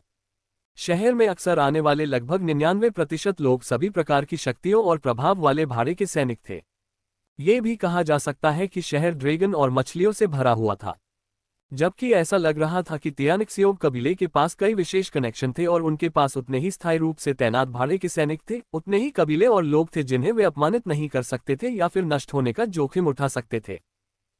टेल नोट: ड्रैगन और मछलियों का मतलब है बेईमान लोगों को ईमानदार लोगों के साथ मिलाना। ये देखकर कि जियान चेन ने इतनी तेज तलवार के वार से एक महान संत को कैसे आसानी से मार डाला, मध्यम आयु वर्ग के भाड़े के सैनिक को बहुत आश्चर्य हुआ। इतनी तेज तलवार के वार से उसे भी चकमा देने के लिए अपनी पूरी ताकत लगानी पड़ेगी। इस आदमी के अनुभव की बदौलत ये दो कारक ही उसे यह साबित करने के लिए चाहिए थे कि जियान चेन की पृष्ठभूमि शायद मजबूत थी। सबसे अधिक संभावना है कि जियान चेन का समर्थन करने वाला एक बहुत मजबूत गुरु था, अन्यथा इतना कम उम्र का व्यक्ति इतना मजबूत कैसे हो सकता है। इसलिए इस कारण से मध्यम आयु वर्ग के व्यक्ति ने इस मुद्दे को हल करने की कोशिश की थी ताकि तियानिक्सियोव कबीले में एक समस्या कम हो। जैसे ही जियान चेन ने तियानिक्सियोव कबीले के युवा गुरु को ये बातें कहते सुना, उसकी आंखें चमक उठी। एक भी शब्द कहे बिना उसका शरीर हरकत में आ गया और वह तेजी से युवक पर टूट पड़ा। उसके हाथ में मौजूद हल्की हवा की तलवार एक चांदी की चमक में बदल गई जो बिजली की तरह बाहर की ओर चुभ रही थी, जिसका लक्ष्य युवक का गला था। हालांकि जियान चेन समझ गया था कि यह युवक तियानिक्सियोव कबीले का प्रमुख बॉस था, लेकिन अपने जीवन में वह कभी भी किसी शक्ति या प्रभाव से नहीं डरता था। जियान चेन को अप्रत्याशित रूप से इस तरह के दृढ़ संकल्प के साथ काम करते देख मध्यम आयु वर्ग के व्यक्ति की अभिव्यक्ति अचानक बदल गई। उसकी आंखों में एक भयंकर भाव था, उसके हाथ में एक बड़ी तलवार दिखाई दी। आदमी ने तलवार की मूठ को कसकर पकड़ लिया और उसे तेजी से हिलाया। लंबी तलवार चीख उठी और हवा में चीरती हुई जियान चेन की हल्की हवा वाली तलवार की ओर बढ़ गई। यद्यपि मध्यम आयु वर्ग के व्यक्ति ने अनुमान लगाया था कि इस बात की बहुत अधिक संभावना थी कि जियान चेन के पीछे कोई बड़ी पृष्ठभूमि थी, लेकिन वह ऐसी चीजों से डरने वाला व्यक्ति भी नहीं था। जियान चेन की तलवार की दिशा अचानक बदल गई। उसने ब्लेड उठाया और मध्यम आयु वर्ग के आदमी की तलवार से मिलने की पहल की। डिंग! जब जियान चेन की हल्की पवन तलवार और अधेड़ उम्र के आदमी की बड़ी दो हाथ वाली तलवार हवा में टकराई तो स्टील के स्टील से टकराने की आवाज गूंज उठी। जब दोनों पक्ष संपर्क में आए तो एक शक्तिशाली ऊर्जा अधेड़ उम्र के आदमी की तलवार से सीधे जियान चेन की हल्की पवन तलवार में प्रवाहित हुई। जियान चेन की अभिव्यक्ति गंभीर हो गई। उसके दाहिने हाथ ने फुर्ती से लाइट विंड स्वॉर्ड को नियंत्रित किया ताकि उस शक्तिशाली ऊर्जा को हिलाया जा सके जो उस आदमी की तलवार ने छोड़ी थी। उसी समय उसने अपने पैरों को जमीन में दबाया और तुरंत उस आदमी के पीछे दिखाई दिया। अपनी तेज तलवार की सभी खूबियों को दिखाते हुए उसने उस आदमी पर केंद्रित हमलों की आंधी के साथ खुलेआम हमला करना शुरू कर दिया। जियान चेन की ताकत हर दिन बढ़ती जा रही थी। अब वह मध्यम आयु वर्ग के व्यक्ति का सामना करने में किसी नुकसान में नहीं था, जो पीक सेंट मास्टर स्तर पर था। बेशक इसका सबसे महत्वपूर्ण कारण यह था कि मध्यम आयु वर्ग का व्यक्ति वास्तव में एक शक्तिशाली योद्धा नहीं था। वह संत बल के मामले में जियान चेन से थोड़ा ही अधिक शक्तिशाली था। जैसे ही दोनों का आमना सामना हुआ, अन्य 4 अंगरक्षक भी तेजी से पीछे हटने लगे और तियानिक्सियोव कबीले के नेता को उनके घेरे में सुरक्षा के कड़े घेरे में ले लिया गया। कुछ ही देर में अधेड़ उम्र के आदमी और जियान चेन ने दर्जनों वार किए। जितना ज्यादा वह हमला करता, अधेड़ उम्र का आदमी उतना ही ज्यादा डरता। जियान चेन की तलवार वाकई बहुत तेज थी। तलवार से किया गया हर वार न सिर्फ बेमिसाल था, बल्कि हर वार जानलेवा भी था। ऐसा लग रहा था मानो तलवारबाजी गड़बड़ थी, लेकिन ऐसा लग रहा था कि इसमें कोई गहरा रहस्य छिपा है जिसे अधेड़ उम्र का आदमी समझ नहीं पा रहा था। जियान चेन की चाल में हर वार सहज था और जियान चेन की तुलना में ताकत के मामले में बेहतर होने के बावजूद आदमी को उसमें एक भी कमी नहीं दिखी। दोनों एक ही स्थिति में थे, लेकिन जैसे जैसे लड़ाई लंबी होती गई वैसे वैसे उसकी कमजोरियां भी बढ़ती गईं। चूंकि जियान चेन की तलवार बहुत तेज थी, इसलिए हर वार को चकमा देने में बहुत ज्यादा ऊर्जा खर्च हो रही थी। हालांकि अभी यह कोई बड़ी समस्या नहीं थी, लेकिन यदि समय और लंबा चलता रहा तो देर सवेर उसे हार का सामना करना पड़ेगा। और चूंकि जियान चेन की तलवार बिजली की तरह थी, इसलिए उसके पास आत्मरक्षा के लिए जो समय बचा था वह धीरे धीरे कम होता जा रहा था। साथ ही उसकी जवाबी कार्रवाई करने की क्षमता भी कम होती जा रही थी। हेल फ्रांसिस, आओ और मेरी मदद करो। तियान फैंग, जाओ और युवा मास्टर की रक्षा करो और उसे बाहर ले जाओ। अधेड़ उम्र के व्यक्ति की बातें सुनकर युवक की सुरक्षा कर रहे अंगरक्षकों के चेहरे के भाव बदल गए। उन्होंने एक दूसरे को देखा, उनके चेहरे के भाव सख्त हो गए। वे दोनों उस अधेड़ उम्र के व्यक्ति की ताकत को अच्छी तरह समझ गए थे जो इस समय जियान चेन से लड़ रहा था। उन्होंने कभी नहीं सोचा था कि पीक सेंट मास्टर स्तर के व्यक्ति के रूप में भी उसे सुदृढ़ीकरण के लिए बुलाना पड़ेगा। ये बात उन्हें वाकई चौंका गई। उन्होंने कभी नहीं सोचा था कि जियान चेन, जो 20 साल का भी नहीं दिखता था, में इतनी ताकत हो सकती है। अध्याय 128 वन युद्ध। चारों अंगरक्षक तुरंत अलग हो गए और 2 लोगों ने अपने संत हथियार उठाकर जियान चेन पर हमला करना शुरू कर दिया। वे जल्दी से युद्ध में शामिल हो गए और पीक सेंट मास्टर ताकत वाले मध्यम आयु वर्ग के व्यक्ति के साथ जियान चेन पर हमला करना शुरू कर दिया। जो अंगरक्षक अभी अभी शामिल हुए थे वे सेना के केवल 2 प्राथमिक संत गुरु थे। उनके प्रवेश के साथ ही जियान चेन पर दबाव तुरंत बहुत बढ़ गया। हालांकि अपने गहन कदमों और अपनी तेज तलवार के साथ वह अभी भी तीनों संत गुरुओं के बराबर था और किसी भी तरह से नुकसान में होने का कोई संकेत नहीं दिखा। युवक को भी थोड़ा डर महसूस हुआ। अन्य 2 पीक ग्रेड सेंट अंगरक्षकों की सुरक्षा में वह जल्दी से उस क्षेत्र से निकल गया। उसका शरीर जल्द ही बिना किसी निशान के गायब हो गया। हालांकि जियान चेन को युवक के जाने का आभास हो गया था, लेकिन उसने उसका पीछा करने की कोशिश नहीं की। उसके सामने मौजूद 3 संत मास्टर अंगरक्षक निश्चित रूप से उससे जाने और तियानिक्सियोव कबीले के युवा मास्टर को नुकसान पहुंचाने की अनुमति नहीं देंगे। जियान चेन ने जंगल में उन 3 तियानिक्सियोव जियोन कबीले के अंगरक्षकों के खिलाफ एक भीषण लड़ाई लड़ी। लड़ाई से आसपास के बहुत से जीव जंतु प्रभावित हुए और जल्द ही पूरा इलाका अस्त व्यस्त हो गया। कई मोटे और मजबूत पेड़ भी आधे से ज्यादा काट दिए गए।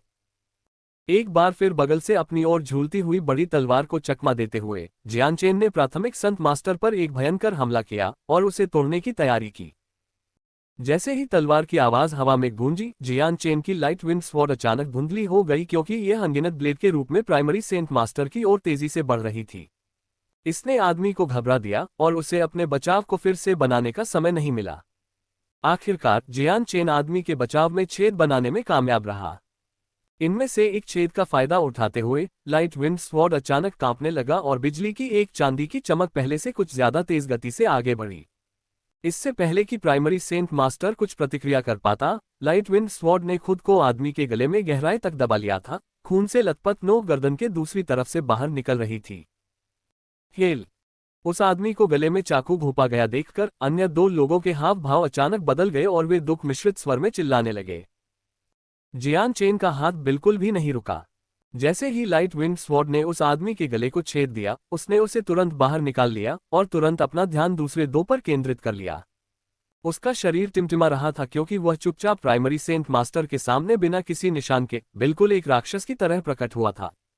लाइट विंड स्वॉर्ड एक बार फिर चांदी की बिजली की तरह चमक उठी जब उसे आगे बढ़ाया गया। मध्यम आयु वर्ग के व्यक्ति की अभिव्यक्ति पूरी तरह बदल गई। उसने तुरंत अपना संत हथियार उठाया और उसे अपने गले के सामने रखा जब उसने देखा कि लाइट विंड स्वॉर्ड उसकी ओर बढ़ रहा है। अचानक तेज गति से चलने वाली लाइट विंड स्वॉर्ड नीचे की ओर गिरी, जो उस व्यक्ति के शरीर की रक्षा करने वाली बड़ी तलवार को चकमा देती हुई प्रतीत हुई और अपने संत हथियार के नीचे से एक तीव्र ढलान पर उस व्यक्ति की ओर भेदने लगी। मध्यम आयु वर्ग का व्यक्ति लाइट विंड स्वॉर्ड के अचानक परिवर्तन पर बिल्कुल भी प्रतिक्रिया करने में असमर्थ था। आखिरकार उसकी आंखें अविश्वास से भर गईं क्योंकि तलवार उसके गले में गहराई से घुस गई थी। उस समय जियान चेन के पीछे से एक ठंडी हवा बह रही थी। एक बड़ी 3 इंच चौड़ी 2 हाथ वाली तलवार हवा में शक्तिशाली मात्रा में सेंट फोर्स के साथ वार कर रही थी। इससे पहले कि वह जियान चेन तक पहुंचती, उससे उत्पन्न हवा के दबाव ने जियान चेन के कपड़ों को उसकी पीठ से कसकर चिपका दिया था। ठंडी हवा को महसूस करते हुए जियान चेन ने तुरंत उस आदमी के गले से अपनी तलवार खींच ली और बिना किसी हिचकिचाहट के अपनी तलवार से उसके सामने की रक्षा करने के लिए मुड़ गया। क्लैंग! शक्तिशाली संत बल से युक्त बड़ी 2 हाथ वाली तलवार ने लाइट विंड तलवार से जोरदार टक्कर ली। इससे उत्पन्न ऊर्जा की मात्रा ने जियान चेन को कुछ कदम पीछे हटने पर मजबूर कर दिया। जियान चेन पर लगातार हमले करके उसे पीछे धकेलने के बाद अधेड़ उम्र के व्यक्ति की नजर उस अंगरक्षक पर गई जिसका गला जियान चेन ने पहले ही चीर दिया था। लाल रक्त अब गले से फव्वारे की तरह बह रहा था। जैसे जैसे उसकी आंखों से जीवन धीरे धीरे लुप्त होने लगा, उसका चेहरा अभी भी अविश्वास में जम गया था।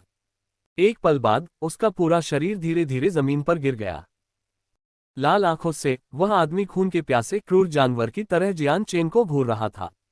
वह गुस्से में भड़क उठा, भले ही मैं आज मर जाऊं, मुझे अपने भाइयों के लिए बदला लेने के लिए तुम्हें मारना और सिर काटना ही होगा।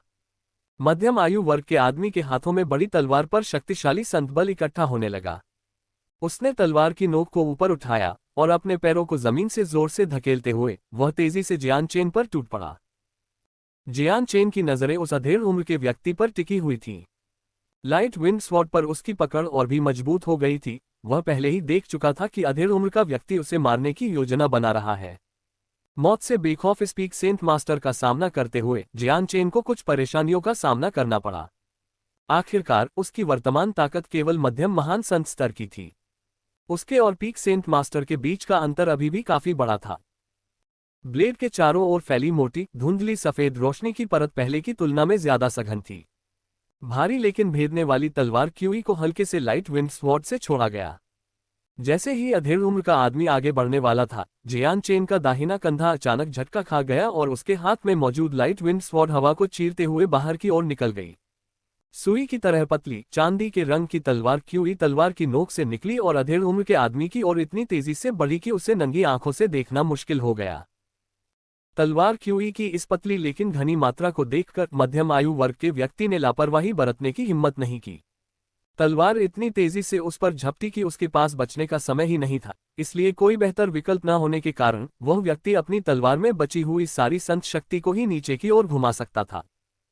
जिस क्षण उस आदमी की विशाल दो हाथ वाली तलवार ने जियान चेन की तलवार क्यूई उन्नत तलवार से संपर्क किया, दो हाथ वाली तलवार ने कुछ मामूली अवरोधों के बाद तलवार क्यूई को आसानी से अलग कर दिया।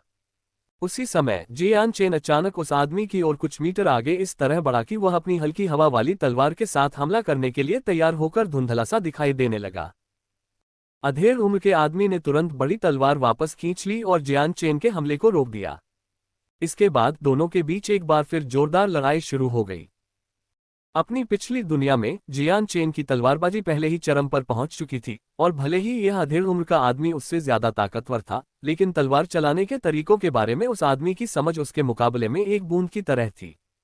उसकी तलवार की रफ्तार इतनी तेज थी कि उसे कल्पना से भी परे माना जाता था और जिस तरह से वह तलवार चलाता था वह पहले ही पूर्णता के स्तर पर पहुंच चुका था।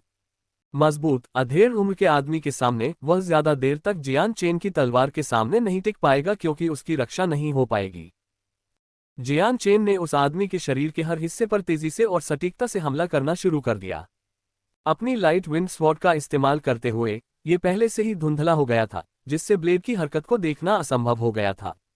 और इसके साथ ही जियान चेन ने उस आदमी पर तेजी से हमला करना जारी रखा, जहां विरोध करना एक चुनौतीपूर्ण काम बन गया। इसके अलावा लाइट विंड स्वॉर्ड द्वारा किया गया हर हमला घातक था। इसने मध्यम आयु वर्ग के व्यक्ति को खुद को घायल करने के जोखिम पर जियान चेन को गंभीर रूप से घायल करने का मौका खोने पर मजबूर कर दिया। इस समय मध्यम आयु वर्ग के व्यक्ति को अपने किए पर बहुत पछतावा हुआ। साथ ही वह त्यानेक्सियोग जियोन कबीले के युवा गुरु से बहुत नफरत करता था। मूल रूप से ये यात्रा पूरी तरह से घटना मुक्त थी। दुर्भाग्य से त्यानेक्सियोग जियोन कबीले के इस युवा गुरु ने, जो स्वर्ग और पृथ्वी के बीच का अंतर नहीं जानता था, जानबूझकर अपने सामने इस शैतान को भड़काने का फैसला किया था। मासूमियत से किसी परेशानी में पड़ना ठीक था, लेकिन अंत में इसने उन्हें इस हद तक नुकसान पहुंचाया कि उसके दो भाई जिन्हें वह दर्जनों सालों से जानता था, मर गए। इसके अलावा वह खुद अब एक खतरनाक स्थिति में फंस गया था। आज के बाद शायद ही उसे जीने का मौका मिले। कुछ देर तक दोनों लोग बिजली की चमक की तरह लड़ते रहे। आखिरकार मध्यम आयु वर्ग का आदमी समय पर ब्लॉक करने में असमर्थ था और जियान चेन की वाइपर जैसी लाइट विंड स्वॉर्ड ने उसके दिल में वार कर दिया। अध्याय 129 दरवाजे पर मुसीबत। अपनी सुस्त आंखों से अपने दिल की ओर बढ़ती तलवार को देखते हुए अधेड़ उम्र के व्यक्ति को यकीन ही नहीं हो रहा था कि वह क्या देख रहा है। एक ऐसे बदमाश से हारना जो बमुश्किल 20 साल की उम्र पार कर चुका है और जिसकी ताकत महान संत के स्तर से भी कम है, वाकई अपमानजनक था। त्यानेक्सियोग कबीले के युवा गुरु की अहंकारी बातों के कारण उनकी 50 साल की साधना एक 20 वर्षीय युवक द्वारा बर्बाद कर दी गई थी। बीच में कहीं एक ही पल में उनका जीवन नष्ट हो गया। इस तथ्य के बारे में सोचते ही वह व्यक्ति लगभग दुख से चिल्ला उठा। जैसे जैसे उसका जीवन सार धीरे धीरे उससे बाहर निकलता गया, उस व्यक्ति की चमकदार और स्पष्ट आंखें धीरे धीरे धुंधली हो गईं और उसकी खोपड़ी में वापस लुढ़क गईं और उसका मजबूत शरीर जमीन पर गिर गया। जियान चेन ने धीरे से अपनी लाइट विंड स्वॉर्ड को वापस खींच लिया। ब्लेड से खून बह रहा था, मानो वह जीवित हो धीरे धीरे टिप पर इकट्ठा होकर बूंद बूंद करके जमीन पर गिर रहा था। कुछ लड़ाइयों के बाद असमान मिट्टी की जमीन खून से भीग गई थी। जियान चेन ने धीरे धीरे अपनी सांसें संभाली। 2 प्राइमरी सेंट मास्टर्स और एक पीक सेंट मास्टर पर हमला करने में जियान चेन की काफी ऊर्जा खर्च हो गई। 3 विरोधियों का सामना करते हुए, जिनकी ताकत उसकी खुद की ताकत से कहीं ज्यादा थी, जियान चेन ने पहले ही पूरी ताकत लगा दी थी। अगर यह इस तथ्य के लिए नहीं होता कि उसने कुछ समय के लिए साधना की थी, जिससे एक मिडिल ग्रेड सेंट के रूप में उसकी आधार शक्ति में काफी वृद्धि हुई, तो वह संभवतः इन 3 सेंट मास्टर्स को मारने की कोशिश में बहुत अधिक समय बिताता। हालांकि 3 लोगों की हत्या के बाद कैप्टन केंडल और अन्य लोगों की मौत से जियान चेन का दुख काफी हद तक कम हो गया था। जियान चेन की नजर उदासीनता से तीनों लाशों पर घूमी और अंत में उनकी स्पेस बेल्ट पर पड़ी। कुछ हिचकिचाहट के बाद वह बेल्ट को वापस लेने और उनकी सामग्री की जांच करने के लिए धीरे धीरे आगे बढ़ा। चूंकि उसने अपनी साधना में औसत व्यक्ति की तुलना में 100 गुना अधिक राक्षस कोर का उपभोग किया था, इसलिए जियान चेन को उनकी बहुत अधिक मात्रा की आवश्यकता थी। इसके अलावा जियान चेन के पास स्पष्ट रूप से इतने पैसे नहीं थे कि वह इतनी बड़ी मात्रा में राक्षस कोर खरीद सके। इसलिए वह जिस चीज को सबसे अधिक प्राप्त करना चाहता था वह राक्षस कोर थे। उसके लिए उन्हें केवल जादुई जानवरों को मारकर या लाशों से प्राप्त करना संभव था। इसके अलावा तियान युआन महाद्वीप में मृत व्यक्ति से वस्तुएं लेना एक बहुत ही सामान्य घटना थी। आखिरकार तियान युआन महाद्वीप पर होने वाली 30% या उससे अधिक लड़ाइयां इसलिए हुई क्योंकि लोग दूसरे पक्ष की वस्तुएं मांग रहे थे। 3 स्पेस बेल्ट हटाने के बाद जियान चेन ने उनकी सामग्री का निरीक्षण किया। हालांकि ये 3 संत मास्टर थे, लेकिन ये स्पष्ट था कि वे अमीर नहीं थे। कुछ रोजमर्रा के उत्पादों और कैंपिंग उपकरणों के अलावा उनके पास वास्तव में कुछ और नहीं था। अंत में जियान चेन केवल 10 बैंगनी और सोने के सिक्के, 15 क्लास 2 मॉन्स्टर कोर और 5 क्लास 3 मॉन्स्टर कोर ही निकाल पाया। बिना किसी हिचकिचाहट के जियान चेन ने राक्षस कोर को अपने स्पेस बेल्ट में संग्रहित कर लिया। उसकी नजर फिर से 10 बैंगनी और सोने के सिक्कों पर गई और वह उन्हें लेने से पहले थोड़ा हिचकिचाया। हालांकि यह कोई बड़ी रकम नहीं थी, लेकिन आम लोगों के लिए यह अभी भी काफी धन था। इसे यहां फेंकना एक बर्बादी थी और बल्कि एक अफसोस की बात थी। सब कुछ जमा करने के बाद जियान चेन ने 3 स्पेस बेल्ट को एक तरफ फेंक दिया। लाशों को साफ करने की जहमत उठाए बिना वह सीधे उस क्षेत्र से निकल गया। जब तक वह वेक सिटी लौटा, आसमान पहले ही काला हो चुका था। होटल में कुछ खाने के बाद जियान चेन ने एक कमरा मांगा और सोने चला गया। चूंकि जियान चेन ने सिर्फ एक सामान्य कमरा मांगा था, इसलिए उसका लेआउट बेहद सरल था। उसमें एक लकड़ी की मेज, कुछ कुर्सियां और एक बिस्तर था। इनके अलावा वहां और कुछ भी मौजूद नहीं था। हालांकि जगह बेहद साफ सुथरी और व्यवस्थित थी। कोई यह भी कह सकता है कि यह पूरी तरह से बेदाग थी। उस रात आसमान में चमकता पूरा चांद चांदी की चांदनी की चमक बिखेर रहा था, जिससे पूरा काला आसमान हल्के चांदी के रंग से भर गया। यहां तक कि बिखरे हुए पतले बादल भी साफ देखे जा सकते थे। जियान चेन ने अपनी कुर्सी खिड़की के पास रख दी और सिर उठाकर बैठ गया। वह गहरी सोच में डूबा हुआ उस गोल चांद को देख रहा था जो चमकीली रोशनी बिखेर रहा था। शायद ये कहना ज्यादा उचित होगा कि वह एक सुस्त और अचेत अवस्था में था। जियान चेन लगातार अपने मन में पिछले 2 दिनों को याद कर रहा था। फ्लेम मर्सिनरी ग्रुप को क्लास 5 के जादुई जानवर गोल्डन फर टाइगर किंग ने शिकार बनाया था और आखिरकार सदस्यों ने जानवर को रोकने के लिए अपनी जान कुर्बान कर दी थी, जियान चेन को बचाकर, ताकि वह भाग सके। हालांकि 2 दिन पहले ही बीत चुके थे और फ्लेम मर्सिनरी की मौत का दुख काफी हद तक कम हो गया था। जियान चेन अभी भी उस दृश्य को भूल नहीं पा रहा था। वह दृश्य उसकी आत्मा की गहराई से अंकित हो गया था और वह शायद इसे अपने जीवन के बाकी हिस्सों में कभी नहीं भूल पाएगा। ये कहा जा सकता है कि वह और फ्लेम मर्सिनरीज अजनबी थे जो संयोग से एक साथ आए थे। हालांकि पिछले कुछ दिनों में सभी के रिश्ते काफी करीब आ गए थे, लेकिन उन्होंने जियान चेन को बचाने और उसे भागने देने के लिए मरना चुना। हालांकि इसके पीछे कुछ स्वार्थी उद्देश्य भी थे, लेकिन वे सभी समझते थे कि गोल्डन फर टाइगर किंग का पीछा करने के सामने उनके पास भागने का कोई रास्ता नहीं था। ये जानने के बावजूद उनके कार्यों ने जियान चेन के दिल पर काफी असर डाला था। कैप्टन केंडल, आपकी सबसे बड़ी इच्छा क्या है? मेरी सबसे बड़ी इच्छा है कि फ्लेम मर्सिनरी ग्रुप महाद्वीप का नंबर 1 भाड़े का समूह बन जाए। खिड़की के पास बैठे जियान चेन के दिमाग में एक दृश्य आया। उसकी पहले से बेजान आंखों में धीरे धीरे जोश आ गया। उसने अपनी मुट्ठियां कसते हुए कहा, कैप्टन केंडल, तुम फ्लेम मर्सिनरी ग्रुप में सबसे ताकतवर थे।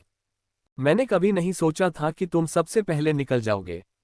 पिछले कुछ दिनों में तुम ही थे जिन्होंने हमेशा मेरी सबसे ज्यादा परवाह की थी। अब जब तुम चले गए हो तो तुम्हारी जिंदगी की सबसे बड़ी इच्छा अब पूरी नहीं हो सकती। उस स्थिति में मुझे तुम्हारी इच्छा पूरी करने दो। मैं, जियान चेन, कसम खाता हूं कि मैं अपना जीवन फ्लेम मर्सिनरी ग्रुप को तियान युआन महाद्वीप में नंबर 1 भाड़े का समूह बनाने की पूरी कोशिश में बिताऊंगा, जियान चेन ने दृढ़ता से कहा। जियान चेन ने स्पेस बेल्ट खोली जो कैप्टन केंडल ने उसे दी थी। वह अपने हाथ में बेल्ट को देखता रहा और उसे बेल्ट देते समय केंडल द्वारा कहे गए शब्दों की यादें याद आ गईं। जियान चेन, मना मत करना। अगर हम इस जंगल से जिंदा नहीं निकल पाए तो हमारे सभी परिवार तुम्हारी देखभाल में होंगे। अगर हम सब यहीं मर गए तो उनका जीवन अतुलनीय रूप से दर्दनाक हो जाएगा। मेरे माता पिता, मेरी पत्नी और यहाँ तक कि मेरा एक बच्चा भी मेरी मृत्यु के बाद जीवित रह पाएगा या नहीं, ये सब तुम पर निर्भर करेगा। जियान चेन ने एक लंबी सांस ली। उसे अचानक बहुत दोषी महसूस हुआ। कैप्टन केंडल ने अपनी मृत्यु से पहले उसे यह स्पेस बेल्ट दी थी, जियान चेन को अपने परिवार की भलाई का जिम्मा सौंपा था। हालांकि अब भी जियान चेन को अभी भी नहीं पता था कि कैप्टन केंडल के परिवार के लोगों का नाम क्या था, या यहाँ तक कि वे कहाँ रहते थे। उसे कैसे पेश आना चाहिए था। तभी अचानक जियान चेन का दिल चिंता से भर गया। अगर कैप्टन केंडल ने जियान चेन को अपने परिवार की देखभाल करने का जिम्मा सौंपा था, तो जियान चेन ने अंदाजा लगाया कि कैप्टन केंडल का परिवार निश्चित रूप से बेहद गरीब था। अपने सहारे के स्तंभ कैप्टन केंडल को खोने के बाद उनका परिवार अपनी बाकी की जिंदगी कैसे खुशी से जी सकता है। केंडल के परिवार का जीवन अब कितना मुश्किल हो जाएगा, इस बारे में सोचते हुए जियान चेन का दिल घबरा गया। वह जल्द से जल्द केंडल के परिवार को ढूंढना चाहता था और उन्हें वह सब कुछ देना चाहता था जो कैप्टन केंडल ने जियान चेन को सौंपा था, ताकि उन्हें खुशहाल जीवन का आशीर्वाद मिल सके। जियान चेन रात के आखिरी आधे भाग में खिड़की के पास बैठा रहा, फिर आखिरकार अपने बिस्तर पर वापस आकर साधना करने लगा।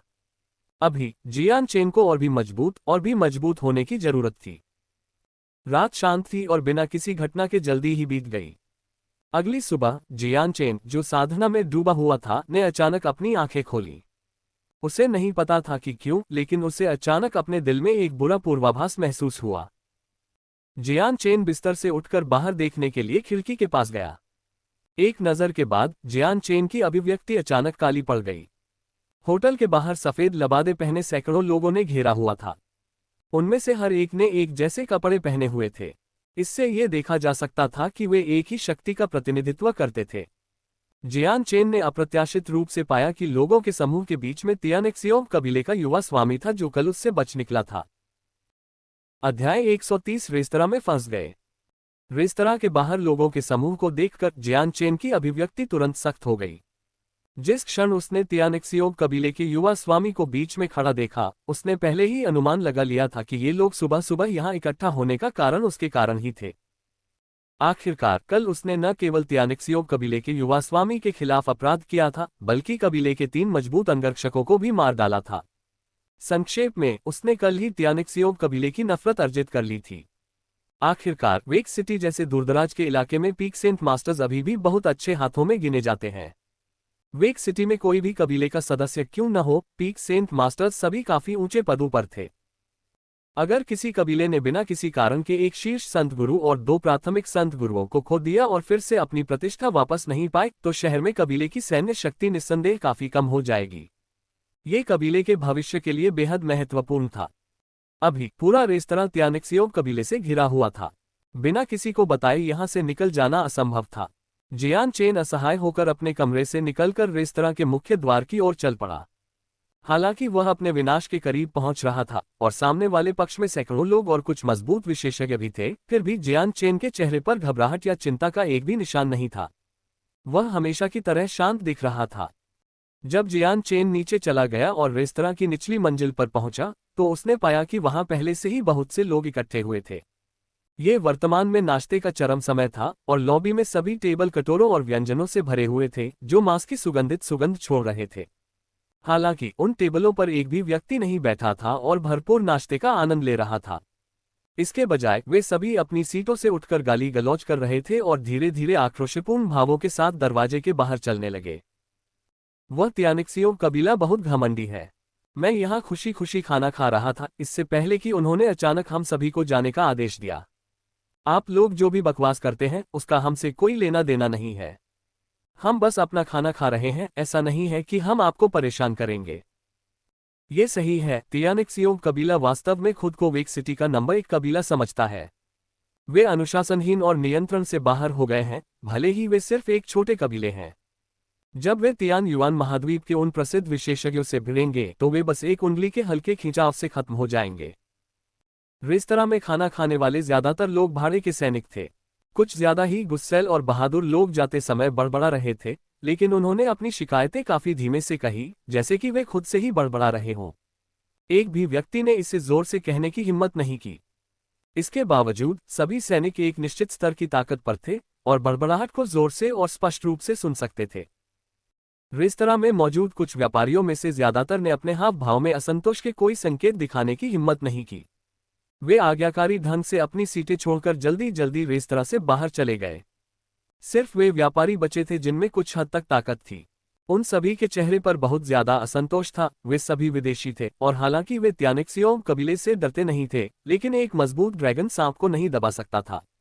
ये स्पष्ट था कि वे इतनी छोटी सी बात पर त्यानिक्सियों कबीले के खिलाफ नहीं जाएंगे और अपने लिए और ज्यादा मुसीबत खड़ी नहीं करेंगे। इस तरह वे सभी अंततः रेस्तरां से बाहर चले गए। रेस्तरां के प्रवेश द्वार पर 4 सफेद वस्त्र पहने मध्यम आयु वर्ग के पुरुष पहरा दे रहे थे। उनकी शक्तिशाली बिजली जैसी निगाहें लगातार बाहर निकलने वाले लोगों को स्कैन कर रही थीं। हालांकि उन्होंने कुछ भाड़े के सैनिकों को असंतुष्ट होकर त्यानिक्सियों कबीले को कोसते हुए भी सुना था, लेकिन उन्होंने एक भी शब्द कहने की हिम्मत नहीं की और ऐसा व्यवहार किया जैसे उन्होंने कोसते हुए कुछ सुना ही न हो।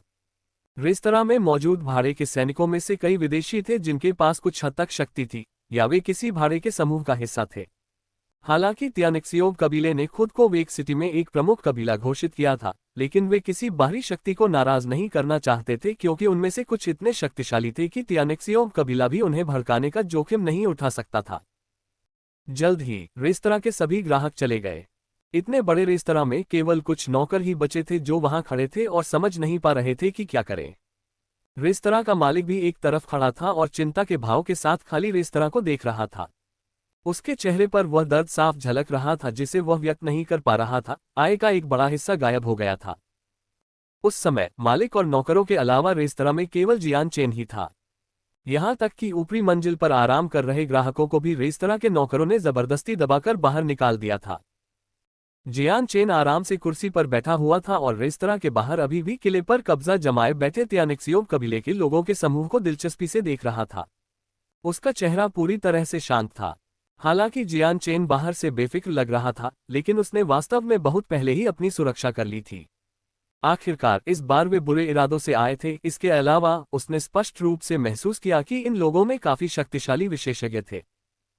उस समय त्यानिक्सियों कबीले का युवा मास्टर, जिसका सामना जियान चेन ने कल जादुई जानवर पर्वत श्रृंखला में किया था, लोगों के एक बड़े समूह की सुरक्षा के साथ रेस्तरां में चला गया। जैसे ही वह रेस्तरां में दाखिल हुआ, युवा मास्टर की नजर कुर्सी पर बैठे जियान चेन पर पड़ी।